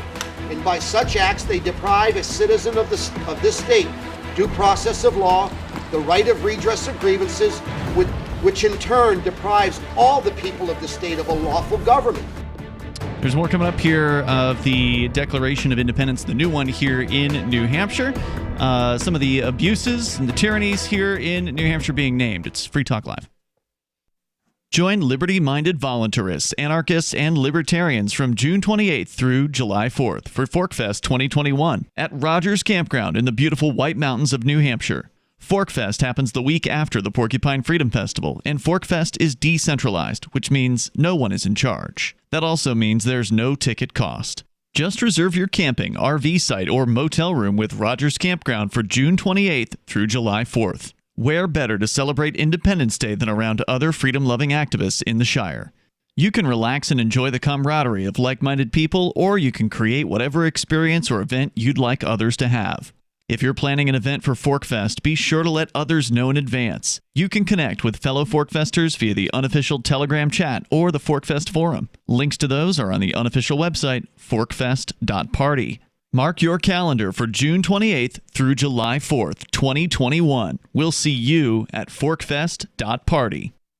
Looking for a great real estate investment? Consider New Hampshire, which is ground zero for the Liberty Movement. Your first call should be to Mark Worden from Porcupine Real Estate. He's more than just a real estate agent. He's your New Hampshire concierge. Where are the best places to live? Do you want farm, city, the burbs, or forest? Do you want a duplex or multifamily building so that renters pay your mortgage? There are homes in all price ranges in New Hampshire, and Mark can help with financing too. Invest in liberty and property. Mark Worden can help. PorcupineRealEstate.com. Tired of cancel culture? Sick of mega tech corporations holding an axe over your head? Join the LRN.FM Matrix chat server. It's self-hosted, so no one else can tell us what to do or say. Don't like the existing channels? You can make your own. You can even connect into some of our channels from other Matrix servers. It's federated. For the full LRN.FM Matrix experience, though, you should join our server via the step-by-step instructions at chat.lrn.fm. Chat.lrn.fm. You're listening to the live edition of Free Talk Live. Hour number 3 is next after the news here on the Liberty Radio Network at LRN.FM. Stamps.com brings the post office and UPS shipping right to your computer. Go to Stamps.com to start a 4-week trial, plus free postage and a digital scale with promo code FOX. That's Stamps.com. Click on the microphone at the top of the page and type in FOX. A Christmas loss. I'm Mary Corsetti, Fox News. A panel of 3 judges, one of which was appointed by President Trump, upheld a decision today dismissing a lawsuit seeking to declare President Trump as the winner of the swing state Wisconsin, citing that President Trump should have challenged the state's election laws before the election. This as the president delivers the Christmas address today. At Christmas, we thank God for sending us his son to bring peace to our souls and joy to the world. As you know, this Christmas is different than years past.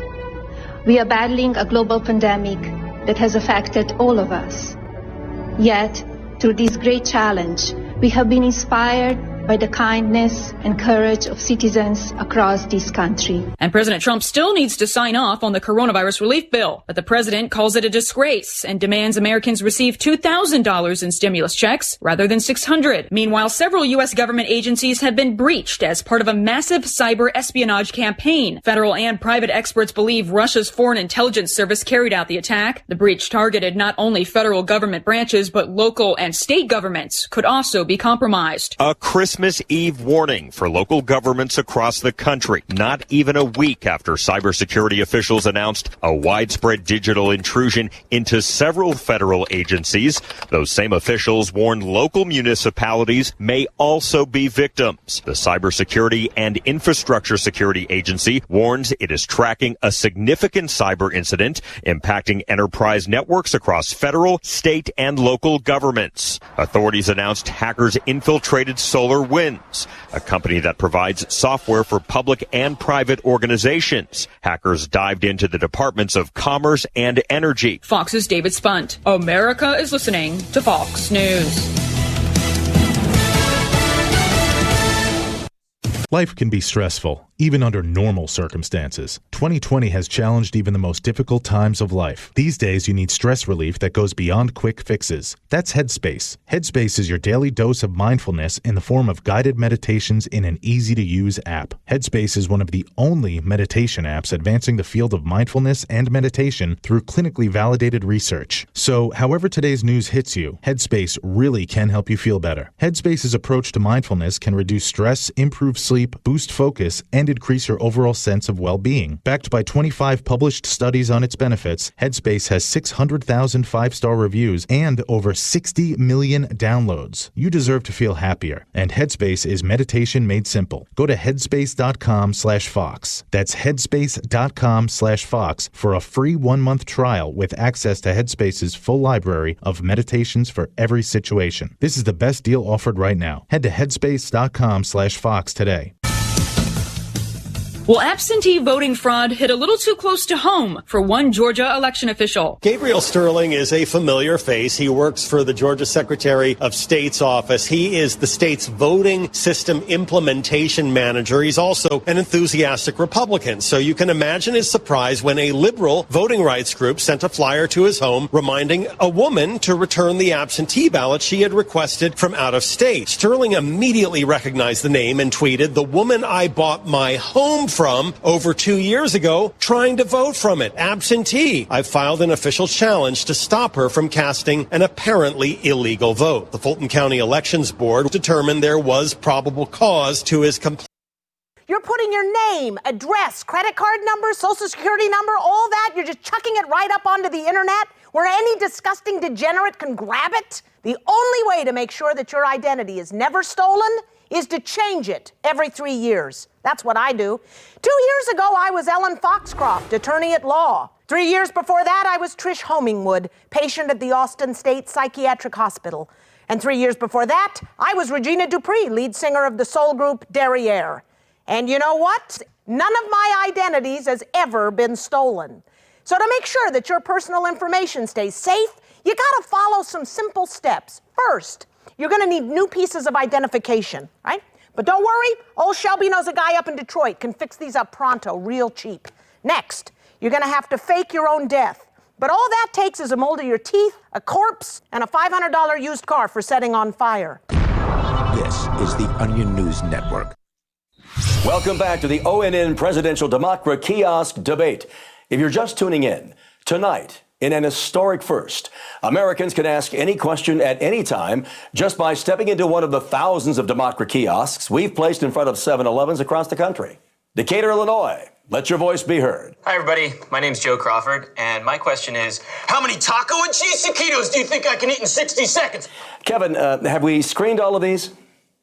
We haven't? But we can? We can't. Great. Straight from the heart of America, raw and unfiltered, Rockville, Maryland, to Boulder, Colorado. This is the most powerful sword in the planet. So we really can't screen these things, Kevin? Not at all. Okay, then I think I'll just ask a question of my own. What's that? Okay, no, I won't. Austin, Texas. This This is the Onion News Network.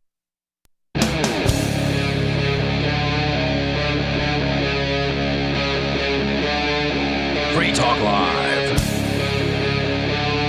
Yes, we're back with more Free Talk Live, kicking off the third hour of the Christmas Eve special Declaration of Independence for New Hampshire episode, which happened. Yeah, it happened on Monday, and I was there for it. I got video of it, and that is now available over at freekeen.com. Plus, the PDF that we're reading from here, actually, we're not doing the reading at this point. It's actually Dan Richard, who is the founder of the New Hampshire Committee of Safety. He's the guy who wrote the document, so I figured it's appropriate to let him do the reading here, most of it. As we continue, he's talking about now. So after building sort of a legal basis for, constitutional things, they talk about the crimes against the people. That's the section that we're in right now, and pointing out that in order to change the voting rules, like who can vote absentee, you have to change the Constitution because those rules were put in the Constitution. And they certainly didn't do that. They sent out absentee ballots, I believe, to every resident of the state of New Hampshire. Yeah. All because of COVID-19. That was their excuse, but that's not an excuse. You don't get to say COVID-19 and then throw the Constitution out. Well, they think they can. And they did, but that's what they're calling out here in this document. If you want to join us, 603-283-6160. So he sort of explains that, hey, look, you did these things. That was illegal. If you wanted to change the voting rules, you needed to change the Constitution. And they didn't even bother to try to do that. So he continues. February 25th, 2020, a felony complaint was filed as a sworn affidavit against Shurtleff and Soucy with Attorney General Gordon MacDonald and with the Legislative Ethics Committee for deprivation of a citizen's rights under color of law. Now remember, this was February 25th. This was before COVID really got kicked into high gear, right? So they tried charging the Attorney General and others with a felony? A felony complaint, yeah. And with deprivation of citizen rights under color of law. So acting like they can do a thing that they legally can't do, basically, is what that means. But the point being here, the previous remonstrance that he talked about was filed in May of 2019. And then prior to that, a lawsuit was filed against Sununu in July of 2018. So this didn't start in 2020. The gears have been in motion on this whole process of doing the remonstrance, having it being ignored, and now we're at the final step of the right to revolution. Go on. Attorney General MacDonald refused to investigate or act. 2 weeks later, all the named parties violated the Constitution. Governor Sununu shut down the state. Shurtleff and Soucy suspended the legislature.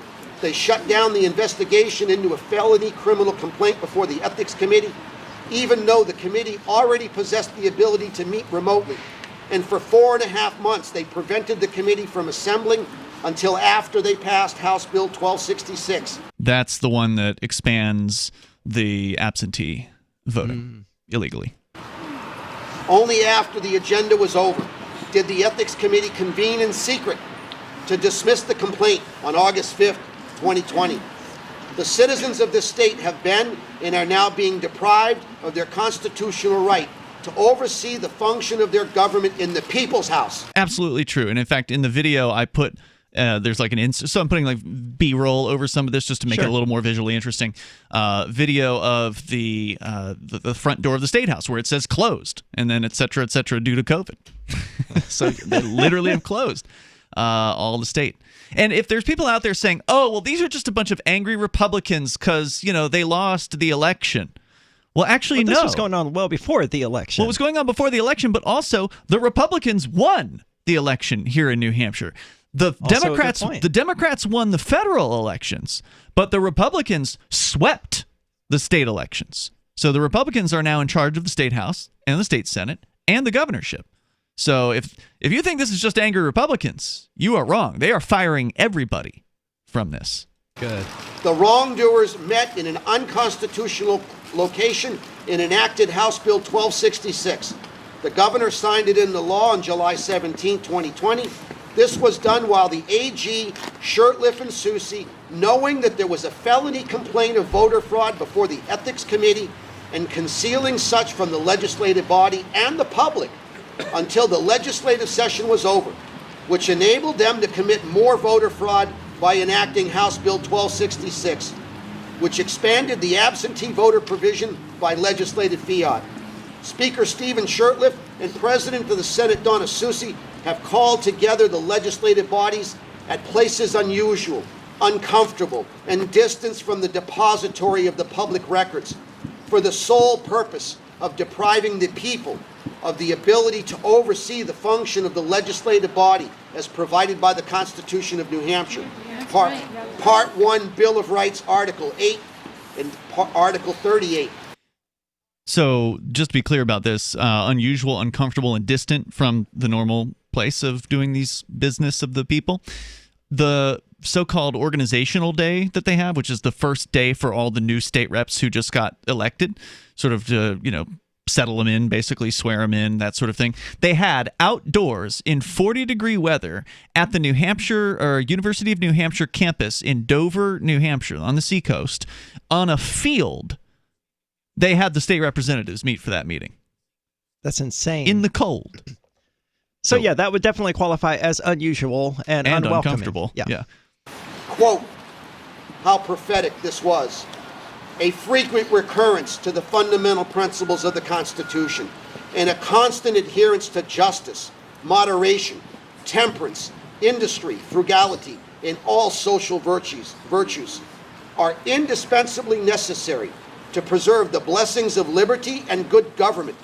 The people ought, therefore, to have a particular regard to those principles in the choice of their officers and representatives, and they have a right to require of their lawgivers and magistrates an exact and constant observance of them in the formation and the execution of the laws necessary for the good administration of government. The aforesaid persons have endeavored to disenfranchise the inhabitants of the state by allowing resident aliens who are not naturalized to the state to vote in New Hampshire elections. The governor has obstructed the administration of justice by refusing to assent to the laws of the land, restoring the constitutional legislative oversight of the judicial branch. The governor continues to make judges dependent on his will alone for their tenure of their offices and the amount and payment of their salaries. The governor appoints judges here in New Hampshire. So he can fire them at any time. I believe he can. That's a good question. He definitely appoints them. I don't know if that means that he has the ability to just fire them without some other, panel or something. That's a good question. I'm not sure about that. So now either way, it seems like a recipe for failure. Oh, yeah. It's certainly a recipe for, there's no accountability for these people. Yeah, because the governor, the one that the judges would be checking, presumably, right, are literally hired by the governor. Indeed. And so now he goes into some of the more, sort of generic statements of violations of rights and such. The governor continues to operate a multitude of offices not provided for in the Constitution and has sent hither swarms of officers to harass our people and eat out their substance. Talking about tax-feeding bureaucrats. Tax-feeding bureaucrats who go out and bug people, regulate their businesses, tell them what to do, tell them how to live, tell them how to earn, tell them how to employ, all of these things. That's what he's referring to there. Eating out their substance, a tax feeder, somebody who doesn't actually create anything of value, but feeds off of the productivity of the productive group. That's pretty much the definition of the state. Indeed. And as he says, these are offices that are not even provided for in the Constitution, which of course is typical of government, right? They grow outside of what their supposed bounds were. He has kept among us in times of peace standing armies of enforcement agents without the consent of the people or any authority derived from the Constitution. Enforcement agents. He's talking about the cops. Yeah. Right? He's talking about the police. He's talking about people like the Department of Revenue, which has their own enforcement agents, the people that showed up at Pork Fest. Yeah, they showed up at the Porcupine Freedom Festival like 5 years ago and tried to target the vendors there. Yeah. Mm-hmm. Yeah. That didn't work out well for them. No, it didn't. They hightailed it out of there once we showed up immediately and got on their butt. And that's what it takes. It takes people pushing back. It takes people saying, we don't consent. It takes people saying, leave us alone. Like those folks out in Buffalo at that gym that threw those bureaucrats out. Same thing happened at the Porcupine Freedom Festival. If you got enough people on your side, you can make changes. So there's more coming up here. A little bit more to the Declaration of Independence, the new one here, signed on Monday. Bear, the rescue dog, had very flaky skin, dropping a lot of fur, and Levette wanted to do steroid injections. I was at a dead end. DINOVITE.com. Probably 6 weeks after we started using Dinovite, no more flaky skin. He doesn't scratch and itch. It was awesome. You get some Dinovite, how happy your dog will be. Every rescue dog in America deserves Dinovite for 90 days. DINOVITE.com. What if the United States and the Soviet Union had fought on land, sea, air, and the astral plane, struggled for dominion across parallel dimensions or on the surface of the moon? What wonders would have been unveiled? What terrors would have haunted mankind from those dark and dismal dimensions? Come closer, peer through a glass darkly, and discover the horrifying alternative visions of World War III from some of today's greatest minds in science fiction, fantasy, and horror. Weird World War III. Available now from Baen Books at baenbooks.com. Bitcoin.com is the best source for learning about cryptocurrency. Go there now, click on Get Started at the top of the page. Once you do that, you'll find a cornucopia of information, neatly organized for your needs. If you're a knowledgeable crypto user, check out news.bitcoin.com where you can get the latest headlines. Bitcoin.com is your source for buying cryptocurrency, getting a wallet app, mining, trading, and all the latest cryptocurrency news, all on a slick and easy-to-use website. All put together by the best minds in the business to teach you about cryptocurrency. Bitcoin.com. Divvy's been a pretty good investment for Free Talk Live. Their ad campaign started in September 2019, and from mid-March to mid-July, the values soared by 10 times. It's not too late. Divvy's new wallet hasn't even released yet, and other things are happening that I can't even say on the radio. If you want to invest and potentially do well, go to DivvyProject.org. I can tell you that FTL is deepening its partnership with the guys from DivvyProject.org. Past performance is not an indication of future profit. DivvyProject.org. DIVI Project.org. A congressman recently revealed that legislation totaling 2,900 pages and involving more than $1 trillion was available to members of Congress for less than 48 hours to study and consider. That's over 60 pages of legislation per hour. Do you think anyone read the entire bill? I'm Jim Babka with DownsizeDC.org. Consider a proposal buried in a 3,200-page, $388 billion bill, which would have empowered committee chairmen or their agents to examine Americans' tax returns. When this horrible provision came to light, no one claimed to know how it got into the bill. One congressman questioned said, "I didn't write it, I didn't approve it, I wasn't even consulted." If your attorney represented you this way, he might be disbarred. But this is how Congress represents you every day. That's why DownsizeDC.org has created the Read the Bills Act. You can force Congress to read their bills before they pass them at DownsizeDC.org. Some of you asked, and now we've delivered. LRN.FM's live Keene, New Hampshire studio shows are now streamed in HD on Twitch. Visit our channel at twitch.lrn.fm and give it a follow. If you have Amazon Prime, you get one free subscription on Twitch. If you use it on our channel, Twitch will give LRN.FM a monthly piece of your Prime subscription cost. So please watch, follow, share, and subscribe to twitch.lrn.fm. That's twitch.lrn.fm. Are you tired of governments murdering people around the world? Stop using their money. There is an alternative. Bitcoin is a stateless, free market, non-political currency. Bitcoin cannot be inflated or controlled by any government. By using their money, you're helping the state. Stop doing it. You have an incredible alternative available now. Learn it, use it, spread it. Get started with Bitcoin at bitcoin.com. That's bitcoin.com. Do you love Twitter? Make sure you favorite the LRN.FM Twitter account so you can receive our tweets at twitter.lrn.fm. That's twitter.lrn.fm.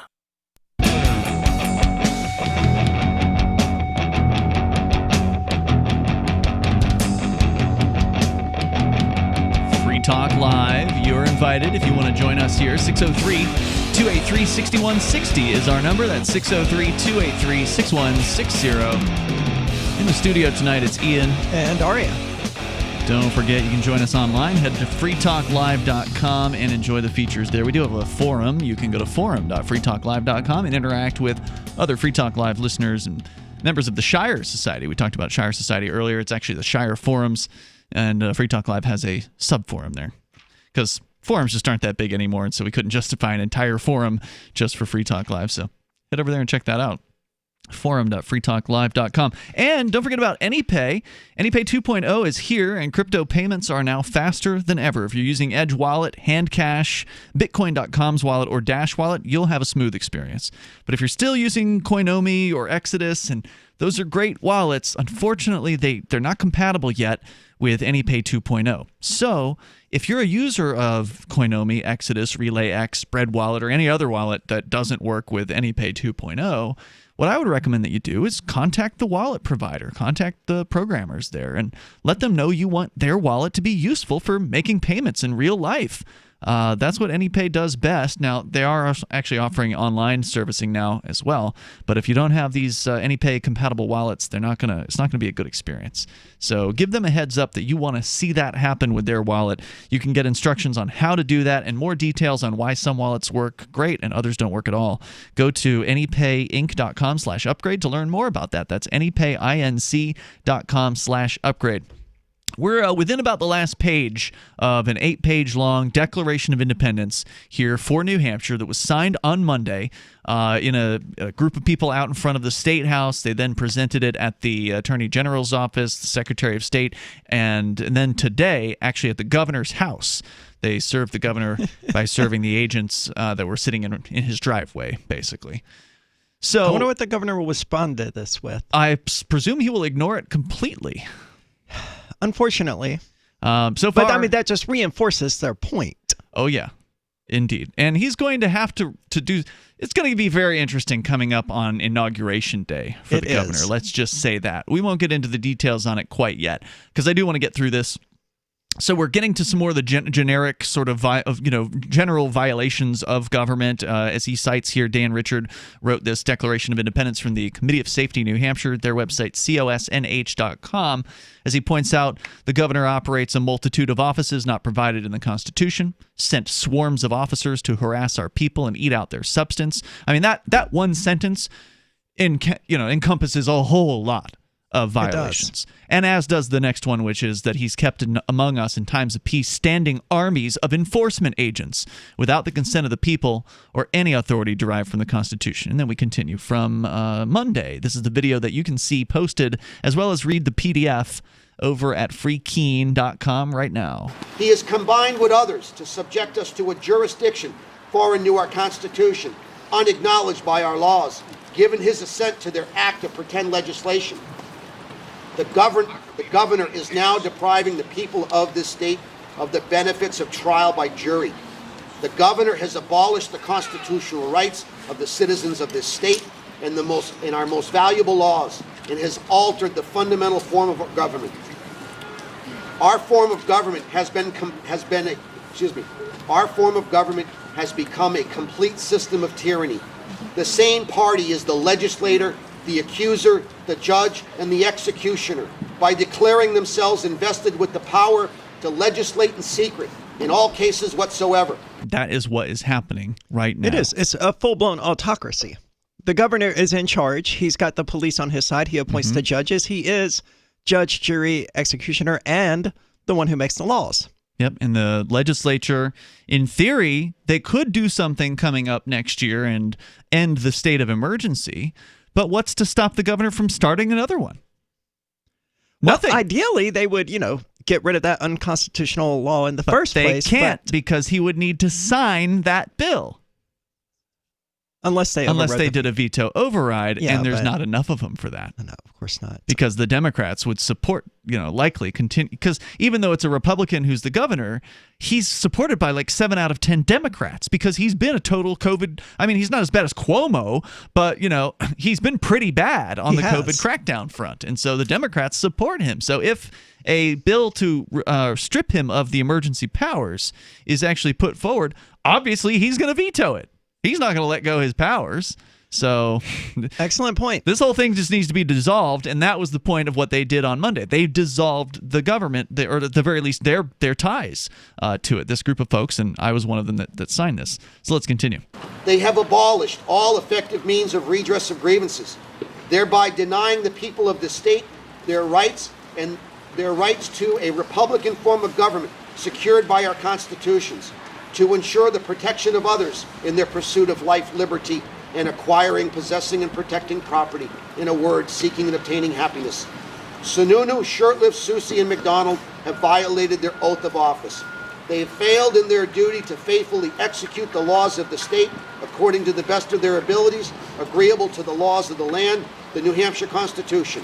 Under state law, New Hampshire RSA 92:2, quote, any such person who violates said oath after taking the same shall be forthwith dismissed from office or position involved. Ready, folks? On the count of three. 1, 2, 3. And then they put a sign up on the front door of the State House with duct tape that says, "You're fired" on it. And a bunch of people went up and took selfies with it and like group photos. And I don't know if they left it there, but it was there for some. They left it there. Yeah, it was there for some amount of time, and it may have been left there.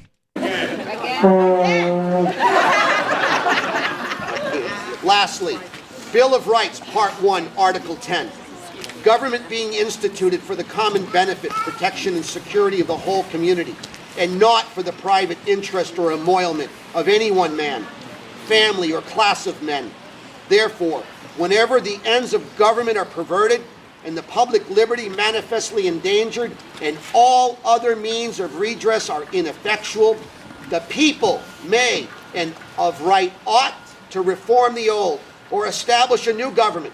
The doctrine of non-resistance against arbitrary power and oppression is absurd, slavish, and destructive of the good and happiness of mankind. That's New Hampshire Article 10. Now, we've got open phones here. We still want to know, is any other state constitution, are there any other state constitutions out there that have language that actually enshrines the right of revolution?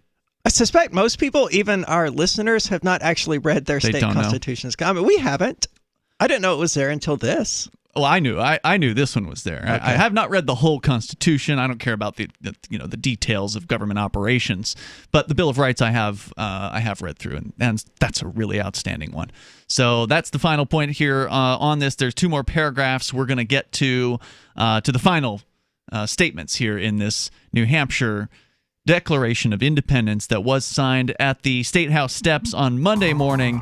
And there's more to the video, which I would invite you to check out on your own over at freekeen.com after the show's over tonight, because after the reading of this, we then went over to the Attorney General's office where they wanted the Attorney General to come down and talk to him, and I knew that was not going to happen. But some interesting things did transpire there nonetheless. We'll continue here. 603-283-6160 if you want to join us here. This is Free Talk Live. It's Christmas Eve. Doodle, Stuart, Harold, and Pork Chop. Pork Chop, his beautiful blonde coat is very thick. He's an Akita, German Shepherd, Lab, Husky mix. They did a DNA test on the 4 rescues. The first year is just a complete retraining. Lots of love, discipline, and daily upkeep. I'm a registered nurse and a personal trainer. If I eat healthy, then my dog should eat healthy. DINOVITE.com. They need the vitamins and minerals that Dynavite provides. Dynavite is nutrition. Harold, the Border Collie Pit Mix, has the most beautiful jet black coat. Stuart, my rat terrier, has fur now where he never had it before. Doodle, he's a poodle cocker spaniel. His energy is tremendous. The Dynavite will make your dog happy, vivacious, jump up and down, wag their tails. It will make you smile. You won't believe how happy your dog will be. I get my Dynavite at DINOVITE.com. Why did you move to the Shire? I moved here to the Shire because there's other people around who take liberty just as seriously as I do. I moved to the Shire because I saw videos of people challenging authority and thought that I could get support myself. It called to me, like, do this, right now. I wanted to be around people like me who got it, and once I got here, I knew there was nowhere else that I wanted to be. I've always wanted to change the world, so I moved to the Shire to join people who were actually working towards doing the same thing. The people here are awesome, loving, and positive. It was for the adventure and for the feeling of something important is happening here, and I just wanted to come to sort of be part of that. Visit ShireSociety.com to read and sign the Shire Society Declaration. and learn the reasons why, if you love liberty, you should immigrate to the Shire. Plus, connect with others via the forum at shiresociety.com. That's shiresociety.com. So you've signed the Shire Society Declaration and are planning your move to New Hampshire to be around more liberty-oriented people. Next, sign up for the Shire Society Forum at forum.shiresociety.com. There are a bunch of people there who are already in the Shire, and they want to meet you. If you're already in the Shire physically, you should also come by the forums. Remember, not everyone uses Facebook. New people are signing up for the Shire Society Forum every month, so drop in and say hello at forum.shiresociety.com. So you've heard all 3 hours of the latest episode of Free Talk Live, and you're still hungry for liberty-oriented audio content? Did you know that we have another 24/7 audio stream at LRN.FM? The Liberty Radio Network airs the latest episodes of some of the best liberty-oriented podcasts on the internet around the clock. In addition to recorded content, you'll also hear live shows like Free Talk Live, originating from our Keene, New Hampshire studio. So listen anytime at LRN.FM. That's LRN.FM. I'm grateful to have heard from some of our satellite listeners recently. I appreciate knowing that people are out there who like what we do and are willing to support it financially. LRN.FM's free-to-air satellite feeds blanket most of 2 continents. It was my goal to put our channel there so people without internet could receive our programs and feed pirate radio stations. We started a fundraiser on Patreon a few years ago to back the satellite channels. I recently announced that I was considering canceling the feeds, and donations increased from 15 to 20% of our costs, which are around $1,000 per month. That's a good start, and to incentivize more contributions, the Shire Free Church will be matching every dollar. Can we reach $500 per month? With your help, we can. You can join our satellite fundraiser for just $2 a month at fund.lrn.fm. If we raise enough to keep both of the channels on the air, awesome. If we raise more, I'll add more channels. If not, we can shut them down and go internet only. It's up to you. Thank you for your support. fund.lrn.fm. You can put the Liberty Radio Network on the air in your area. Visit broadcast.lrn.fm to learn how. Broadcast.lrn.fm.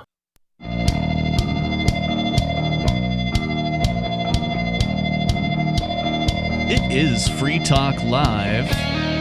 We're here. We will take your calls and thoughts after we finish up the Declaration of Independence, because it's an important document.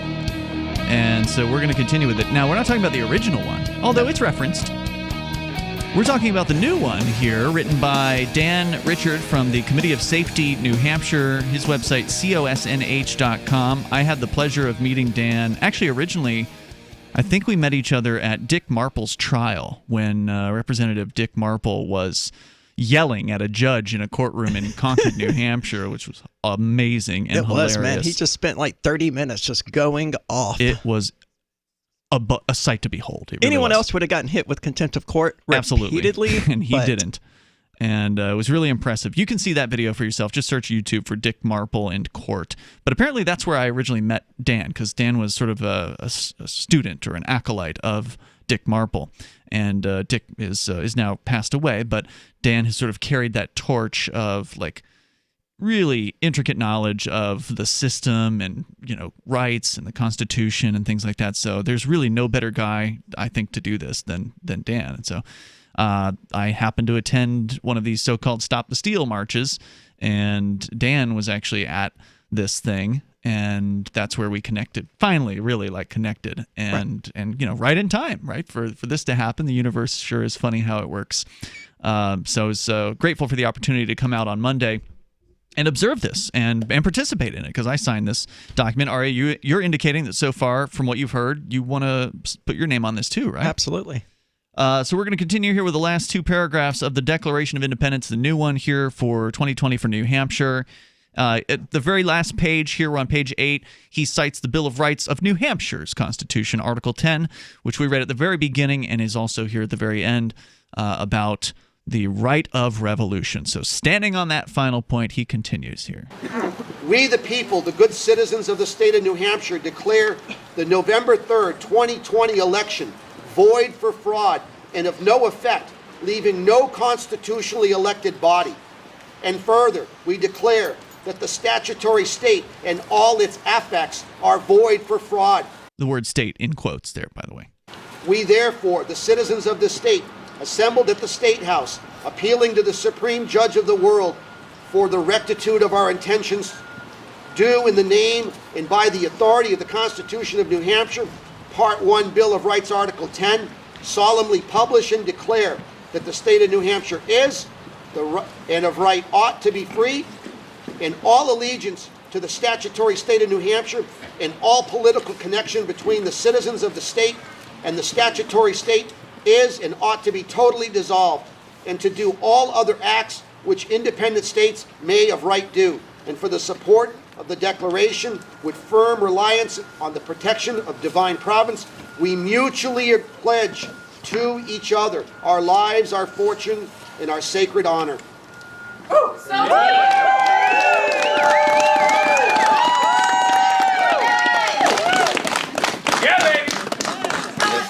So there you go. There you go, indeed. Strong statement to end on. Yep. Very, very well done. Kudos to Dan and the rest of the folks that came out on Monday morning to be a part of this. So the rest of the story is we then went across the street to the New Hampshire Attorney General's office, or Attorney Genital, depending on what you prefer. And this is the same guy whose house we went to on Thanksgiving Day, right? And protested at his house. Same guy. This is the top cop, right? He works at the governor's. He's their his right hand man, his prosecutor, and so he works at the so-called Department of Justice. And I had been in this office before. It'd been about a decade since I've been to this place. But if you go online to the Free Keen YouTube channel and search for Dick Tracy, the video is called Meet Dick Tracy. We had gone to I forget even the reason why we were there. It was some sort of other, abuse at the state that we were investigating at the time. And the Attorney General's name at the time was actually Richard Head. No joke.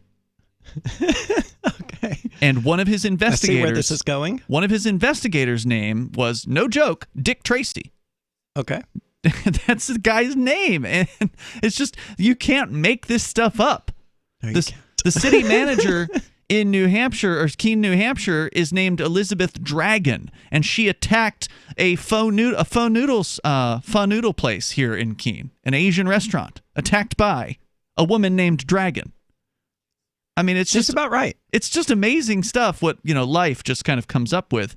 And so anyway, having been to this place before, I know it is a locked down facility. It is it's secure. You go into the Attorney General's office, you can't even contact a single human being. This has nothing to do with COVID. It's always been this way the whole time I've been here. So you go into there's like a little lobby where they have all these photographs of like constitutions and things like that. It's a load of crap. Things that they don't actually respect or care about. Yeah, it actually says Freedom Shrine on the wall.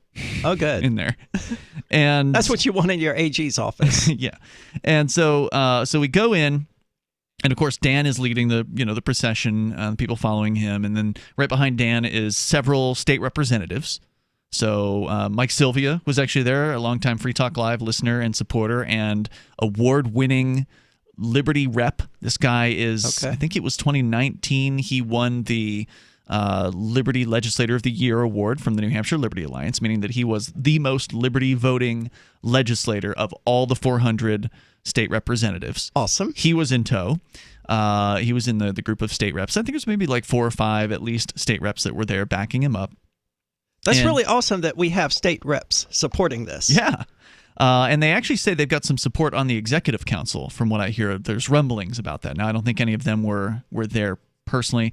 For listeners that don't know, the executive council is a group of 5 people that oversees, to some extent, the governor's office and the amount of spending that he can engage in. So, like, they have to approve certain spending and certain things. So anyway, so they went in there and they're like, okay, well, here's the declaration. They had a copy of it ready, right? So he's got several copies of this thing and feeds it through the little pass-through under the security window to the secretary back there. And she says, oh, I'll go take this to the Attorney General McDonald and we'll see what he wants to do. And somebody said something about 5 minutes, but it was one of the state reps who said that. She didn't say anything about how long it would take. But everybody heard the 5 minutes, and so for the rest of the video, you'll see everybody thinking that the Attorney General promised he'd be out in 5 minutes, or that she told the people that. Now, I don't think that ever happened. Right. So anyway, I knew this guy wasn't going to come down. Of course not. But these guys, you know, he probably put it directly into the shredder. The shredder. Yeah, these guys thought that they had a chance. And, you know, they're new. A lot of them are new to this, right? They're fairly new to any kind of protesting or whatever. People just fed up and they want to change.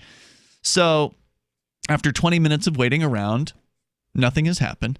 So I interviewed Dan a little bit further. We asked him some questions, and I was like, "Hey, Dan, is everybody fired?" And he says, "Yep, everybody's fired." And the other lady asks him, are these Zoom meetings legal that these people are having?" And he says, "Nope, they're definitely not legal." And he kind of goes through a couple of points. There's more to the video if you want to check that out over at freekeen.com. Then 2 state troopers enter into the room. Did they come in through the front door, or were they already present in the building? They were in the building. So Okay. they actually came through the internals of the building, and they said they were asking people to leave the lobby. Now, they didn't order people to leave the lobby. They used words like ask and request, although he did say at one point, "I need you to." So it was, again, one of those weasel-worded kind of governmental things where I decline your request. Yeah, and basically I didn't say I declined your request, but I just stood there. Sure. As they continued to, because I was most of the way in. There's the initial large lobby, and then there's like a little airlock, and then there's the room with the secretary and the window.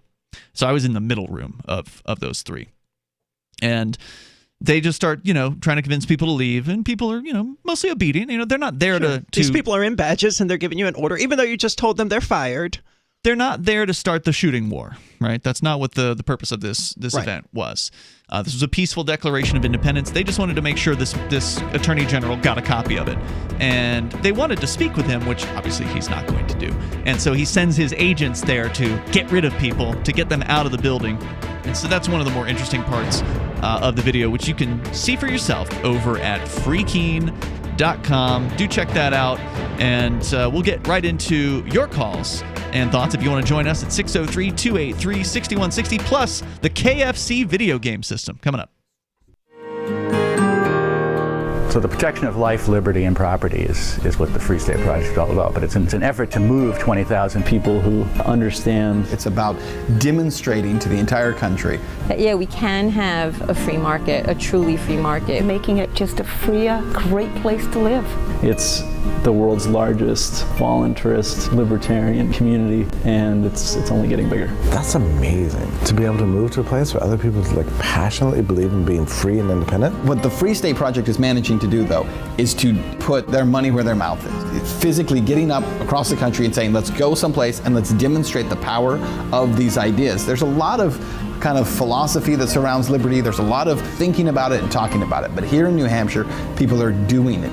101 Reasons Liberty Lives in New Hampshire, a documentary by Free State Project early movers. Watch it free at 101reasonsfilm.com. 101reasonsfilm.com. The new 4th edition of Healing Our World, The Compassion of Libertarianism, will take your understanding of liberty to a deeper level and has over 1,300 updated references, new cartoons, and a foreword by Dr. Ron Paul. With discounts for multiple book purchases, the 4th edition of Healing Our World is a great gift for the liberals, pragmatists, environmentalists, and Christians in your life who think libertarianism is cold-hearted. Get yours today at healing.freetalklive.com and use promo code FTL for a $5 discount. If you want to know the latest about Free Talk Live before we go on the air, all you need to decide is how you want it delivered. It's your choice. Visit news.freetalklive.com to receive our usually weekly news updates by email. Plus, we have a Twitter account at twitter.freetalklive.com, and you can follow us on the decentralized Mastodon platform at toot.freetalklive.com. So please follow us at toot.freetalklive.com and sign up for our emails at news.freetalklive.com. Are you making sense to the boomer mindset? I'm Holland Cook from survivalspeech.com. 80 million baby boomers comprise 25% of the population and control most of the USA's wealth. As aging parents pass on, they'll control more. Boomers are 46 to 65 years old and regard themselves as midlife. They identify as neither young nor old. They're post-minivan and pre-retirement, and they don't like being called boomers. They think me. Many of the purchases boomer couples make are individual purposes. They've been experimenters all their lives. If you want their attention, tell stories and keep it simple. If something seems complicated, boomers can dismiss it as, I don't need this. And if you're looking for work, you may be applying to a boomer, so relate accordingly. From survivalspeech.com, I'm Holland Cook. The LRN.FM social media channels have been revamped. We've eliminated Facebook and focused on other platforms like Twitter and Mastodon, the decentralized alternative to Twitter. On our accounts, you'll find posts from multiple LRN.FM show hosts together in one place. Follow us on Twitter at twitter.lrn.fm, or better yet, move to the decentralized Mastodon social media platform at toot.lrn.fm, toot.lrn.fm. I think you'll like it. Cell 411 is a free app for Android and iOS that replaces government-controlled 911.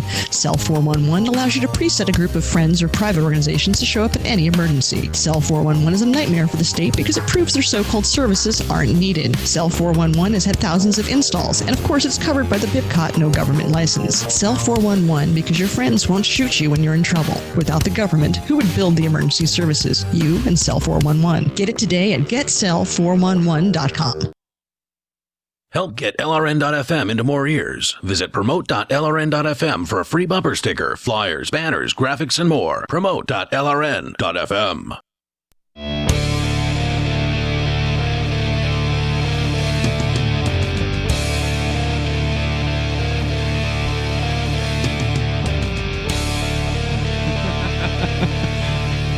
Packet Sniffer 420 in our D-Live chat says, that's cute that they thought they would get a response in 5 minutes. It is. From the Attorney General here in New Hampshire. And you're lucky to get a response in 5 months. At all, yeah. Or at all. Ian and Arya here in the studio on Christmas Eve.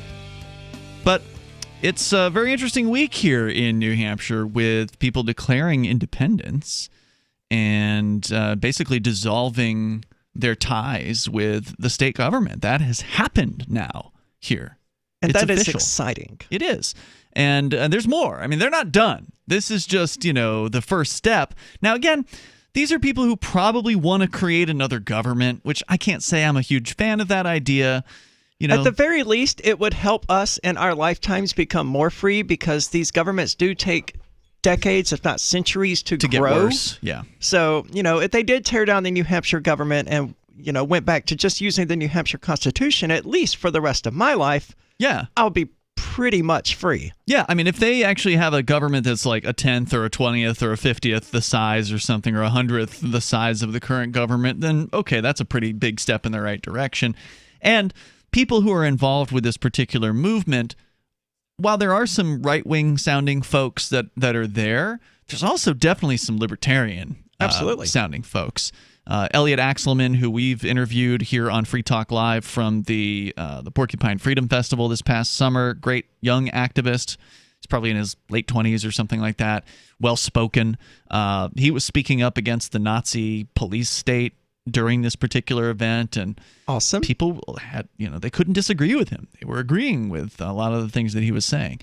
So it's great to be here in New Hampshire. And I was earlier this year, I was feeling pretty down about New Hampshire, about how restrictive things are here by comparison to some of the other states as far as COVID restrictions and things like that. Yeah. But ultimately, the revolutionary spirit is still alive, and I'm really happy about that. And I think that this is a good start to something. Where this is going to go from here, I don't want to get into the details, but let's just say it involves, because I don't know how public some of these details are. Right. But I was told by Dan Richard that it's not a secret that there's going to be a protest at the coronation of King Sununu coming up on the 7th of January. I hope they have it early in the day. I expect it will, because most state things happen in the morning. Usually I have to be able to get up. I thought this coronation is usually happening like the afternoon at like 2 or 3 p.m. I have no familiarity with coronations, so I don't know exactly how it normally goes. But we'll keep you in the loop as this develops here on Free Talk Live. Let's go to your phone calls and thoughts, and then we'll throw you a curveball at the very end of the show with a KFC video game system, apparently. That's right. Kentucky Fried Chicken, that KFC. We go first, though, to David in New Mexico. David, you're on Free Talk Live. Yeah, I had called on the Declaration of Independence. I've said on your show and other shows, like including to Mark Levin's audience, that we should invoke the Declaration of Independence and dissolve the government that we have and replace it with one suitable to our needs, which by definition could mean a government of no government. So you get the opportunity to make it whatever you want. And one of the things, or the major thing that is missing, the founding fathers of this country, as much as you don't necessarily care for what they did did one thing right in having a republic instead of a direct democracy, because a direct democracy is nothing more than voting for homecoming queen, homecoming king. It's just a popularity contest, a beauty contest. And I don't see how the Republican system of government isn't also just a popularity concept. I mean, a contest. Well, it is, but it's tempered. It's tempered with more checks and balances than voting for homecoming queen. That's all. That's my only point. But I want to go further than I want to go beyond that. What's missing is that you need to have direct involvement of the people. In other words, instead of voting, can you do me a favor? I'm sorry to interrupt you. Can you just back off your phone by 2 inches? You're distorting the phone, the microphone. That's much better. Thank you. Okay, so instead of what happens when we vote for representatives is the representatives realize, hey, there's no king, there's no queen. If we get voted in, we can do whatever we damn well please, and so they do. And while they're in office, they put up barriers to you, the people, to getting them out of office. And pretty soon, they've made little mini dictator kings and queens of all of them. And basically, what they built is what you said. It's La Cosa Nostra, this thing of ours. It's a racket. They become a gang, organized crime, and that's what they are. Yeah. And so one of the solutions is the thing that's suggested, I don't remember who the quote comes from, but I'd rather be governed by the first 100 people in the phone book or whatever that is than what we have, with the point being that just a random But selection. the problem with that is you would still end up with people who are corrupted by power. So while if you do, because I didn't finish and you don't know what I'm going to say. Well, back off the microphone another 2 inches because you're still killing us here. Okay, right, okay. So you don't have the complete idea what I'm trying to say, and that is that the people that you don't vote people in and then they get to decide everything until they're out. You design something equivalent to a modern warrior society where basically the warrior society, the militia, whoever wants to participate in the decision process can participate. So you pride yourself on having whatever it is, 435 or however many reps you have in your state, and imagine if you had the infinite number. Whoever wants to be a representative can show up and be part of the deciding process, and we're not going to work that whole thing out in this 1-minute phone call. But that's the idea, is in that way you don't have these people in power that decide over you, because it doesn't work. Well, yeah, I mean, none of us here want to have a group of people in power that decide over us, at least not on this show. I don't want them whether they volunteered to be there or whether they were voted in or not. I don't see that to be of very much important. You would still get people who seek power over others who would volunteer to go there, and people who don't want power over others obviously wouldn't. They'll go home. Yeah, they're like, I don't want to be here. Yeah, because they've got productive things to do. They've got things that are actually helpful to the world and interesting and fun to them and useful to people, and they go and they do those things. Thank you, David, for the call and your thoughts. Terrible phone, though. You He was a bit close to the mic, I would think, or just very animated and shouting into it. Speaking of people, well, actually, this called disconnected and then called back, so I don't know if it's the same person, but I'm going to presume that it is. But technically, it's an unscreened call. You're on Free Talk Live with Ian and Aria. Given your it's him. Such a heavy load of phone callers, even your intuition is correct, Minister Freeman, who will not be celebrating Christmas Eve or dinner with his own parents. Why would I want to do that? Because they wouldn't want to do it with you either. Well, that's actually false. My family was trying to get me down there for Christmas for the last month. It was, by the way, Bill Buckley's famous quip about, I'd rather be governed by the first 100 people in the Boston phone book than the Harvard faculty. Jeez, Boston. But I don't hear you calling somebody who's obviously a lunatic, and that's why a judge won't let him see his own children. You love when he calls in David from New Mexico. Oh, okay. What about easy him? caller to take on. He Huh? says what you want to hear. just like the dork that you've been playing for 3 hours, who is resting comfortably tonight with his own family, 100% chance of that in the lovely state of New Hampshire. Unlike who are you talking about? He's talking about Dan Richard. He says we've been playing the dork. We've been playing for 3 hours. He's actually a really complete dork. Intelligent guy, and you He's probably are jealous dork. because he's got a following. Thomas Jefferson, he is not.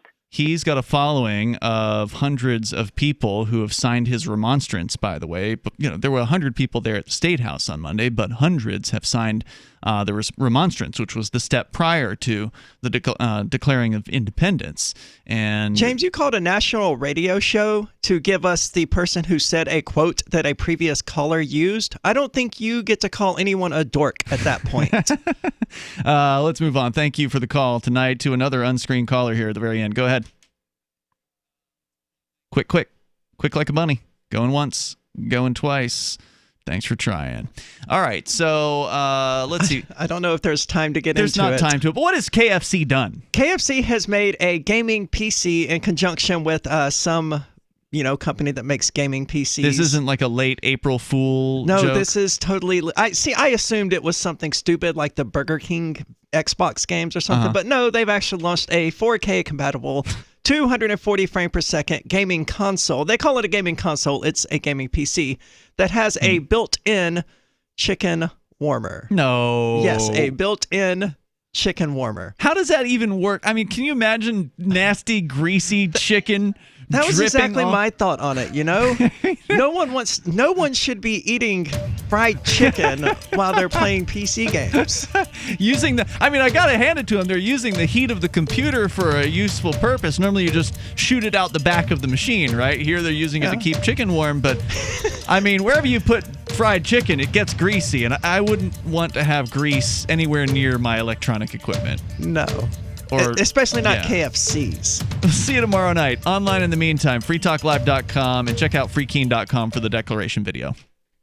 Free Talk Live. I thought pagans worshipped the earth. I didn't think they'd cast spells. Well, and they do rituals, and they really? They believe in the spirits and the energies and whatever other crap makes them feel better about themselves afternoon. Wait. Paganism has something to it. There's sun worship involved in there, and I think the sun, if you're going to pick a god, there is real energy involved in the sun. Is a pretty good god.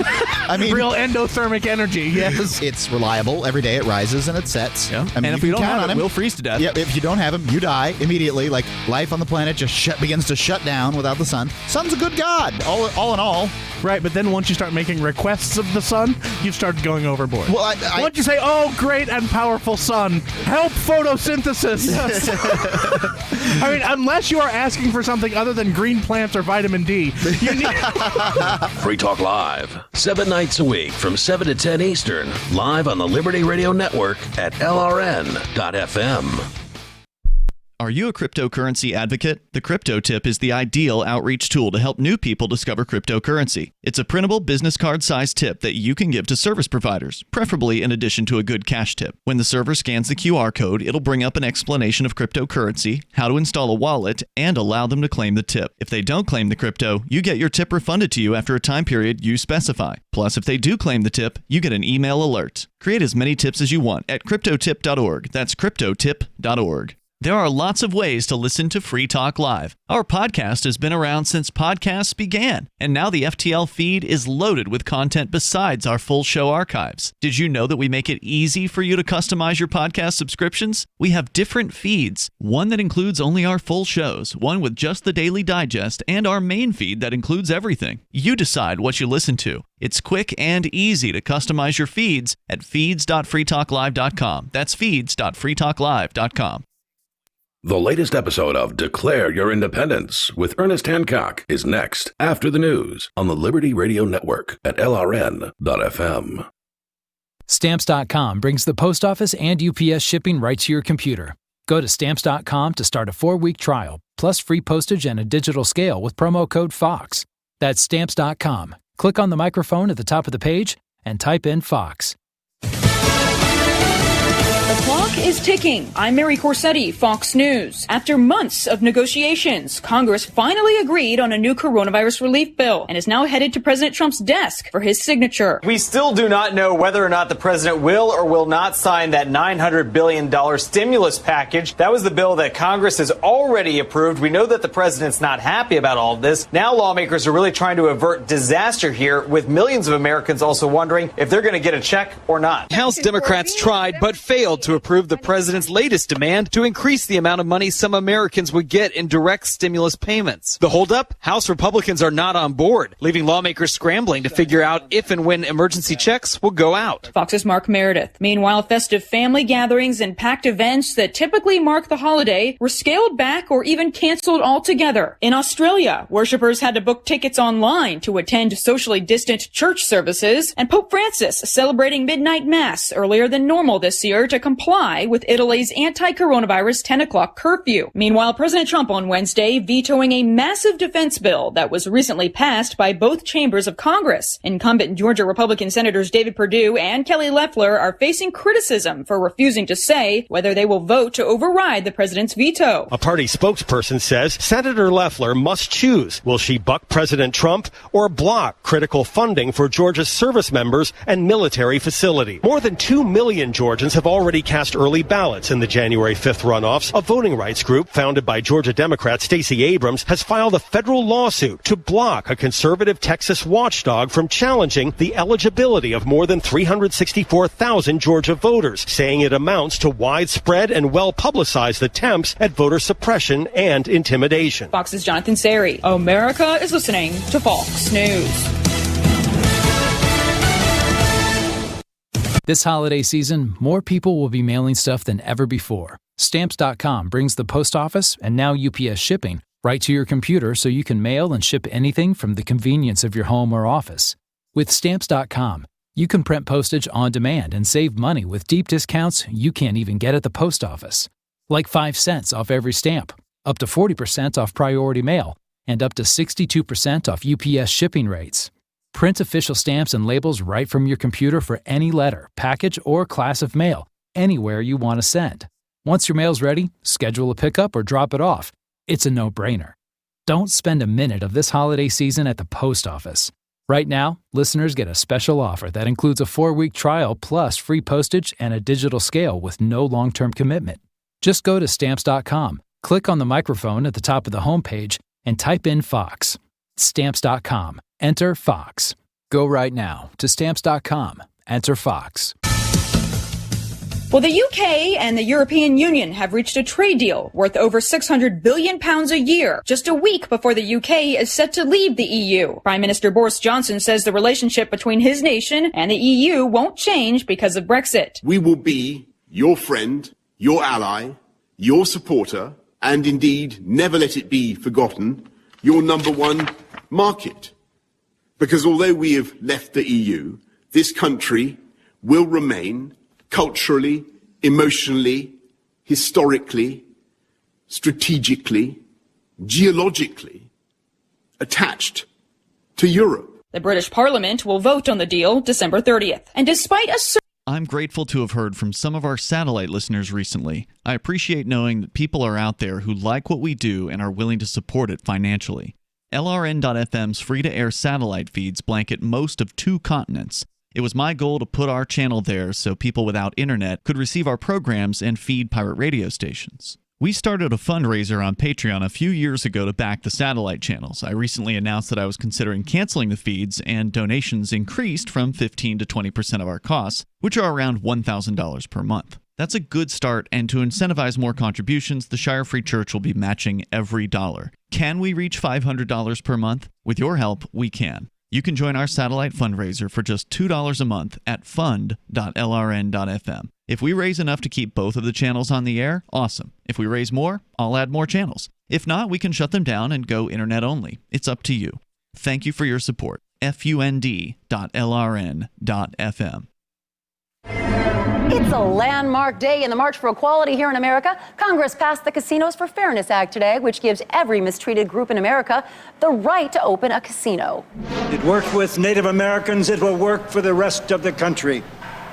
If our society has kept you down, you will get a casino to pull yourselves back up.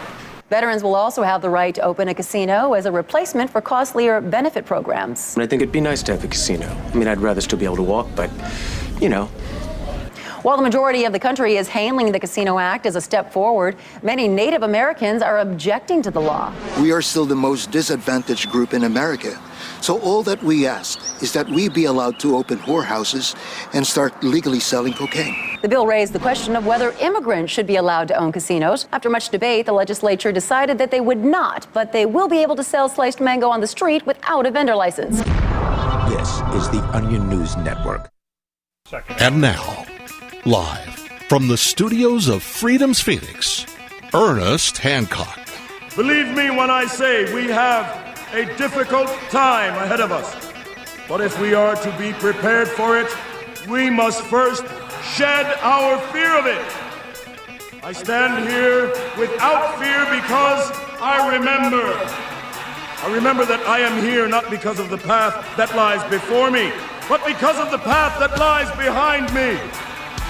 I remember that for 100 years we have fought these machines.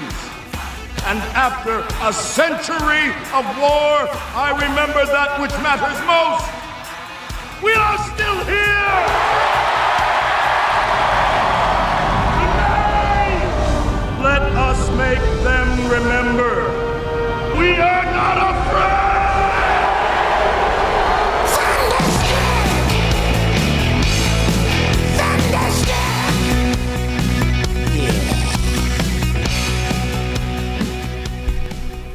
Yeah. Unfeared here and declare your independence of me, Ernest Hancock, here in west of in the desert Phoenix, where we got, limited bandwidth, so we're doing well on the connections that we're doing right now. Looks like we're good. What we're going to be doing today is in the second hour, we have what? Oh, the sunsets. If you guys are on the Telegram for Declare Your Independence, we're putting up some pictures from our cell phones of the sunrise here. It's just, Gordon, Donna's going to take some more because, I mean, damn. Bob goes, you take a look outside, and you look out the front windshield of the bus, and it's like, pretty awesome. Yeah, what is even the color of that? It's turn me up. I got you here. Come on. There I am. No, it's from orange all the way out to like reddish. Then you kind of get a little purple fading up into the black because it's, it's pretty awesome. Weird. The thing. And you get the mountains in the background, and it's kind of cool. And with your big dome. Yeah, my dome. A little bit of dome. I don't talk about my dome. It hurts my back. My big dome. What does that mean? Oh, what's his name was talking about Trump and his, not Trump, Elon Musk and his, Oh. Man, come on, get on. You gotta. All right. Elon Musk did a tweet. Second cup of coffee yet this morning? Yeah, did a tweet about, my back hurts for carrying around my big giant starship in my pants or something like that. And that is very cool watching that. Bob and I have been paying attention. When we were on the Love Bus up in northern Arizona, we stopped a couple of times waiting on the launch of Starship 8. And when 8 started, we were like, this is cool. And then boom, 2 minutes and 6 seconds, and then down to 1 second. And then one day we were way up. I'm amazed we even had a signal, but we were up by Sunrise Ski Resort in Apache Native American reservation up there, and it was cool. And they made the launch, and we got to see the whole thing, and the belly flop, and the this and that, and boom at the end, which was kind of climatic. I mean, it was cool. Yeah, whether he stuck the landing or failed at what they're doing, we all knew it was going to be superb. Awesome. Man, it was very cool. So we've been paying attention, and then 9, serial number 9, SN9, they have in this high bay, this big, tall building where they do the assembly away from the wind or whatever, which they didn't even have those to begin with. They were just they didn't care. We're welding outside. They didn't care. But they took this, and it's standing on the stand, and then it fell over, in the high bay, and kind of got squished on one of the fins on the front and on the lower part, and it just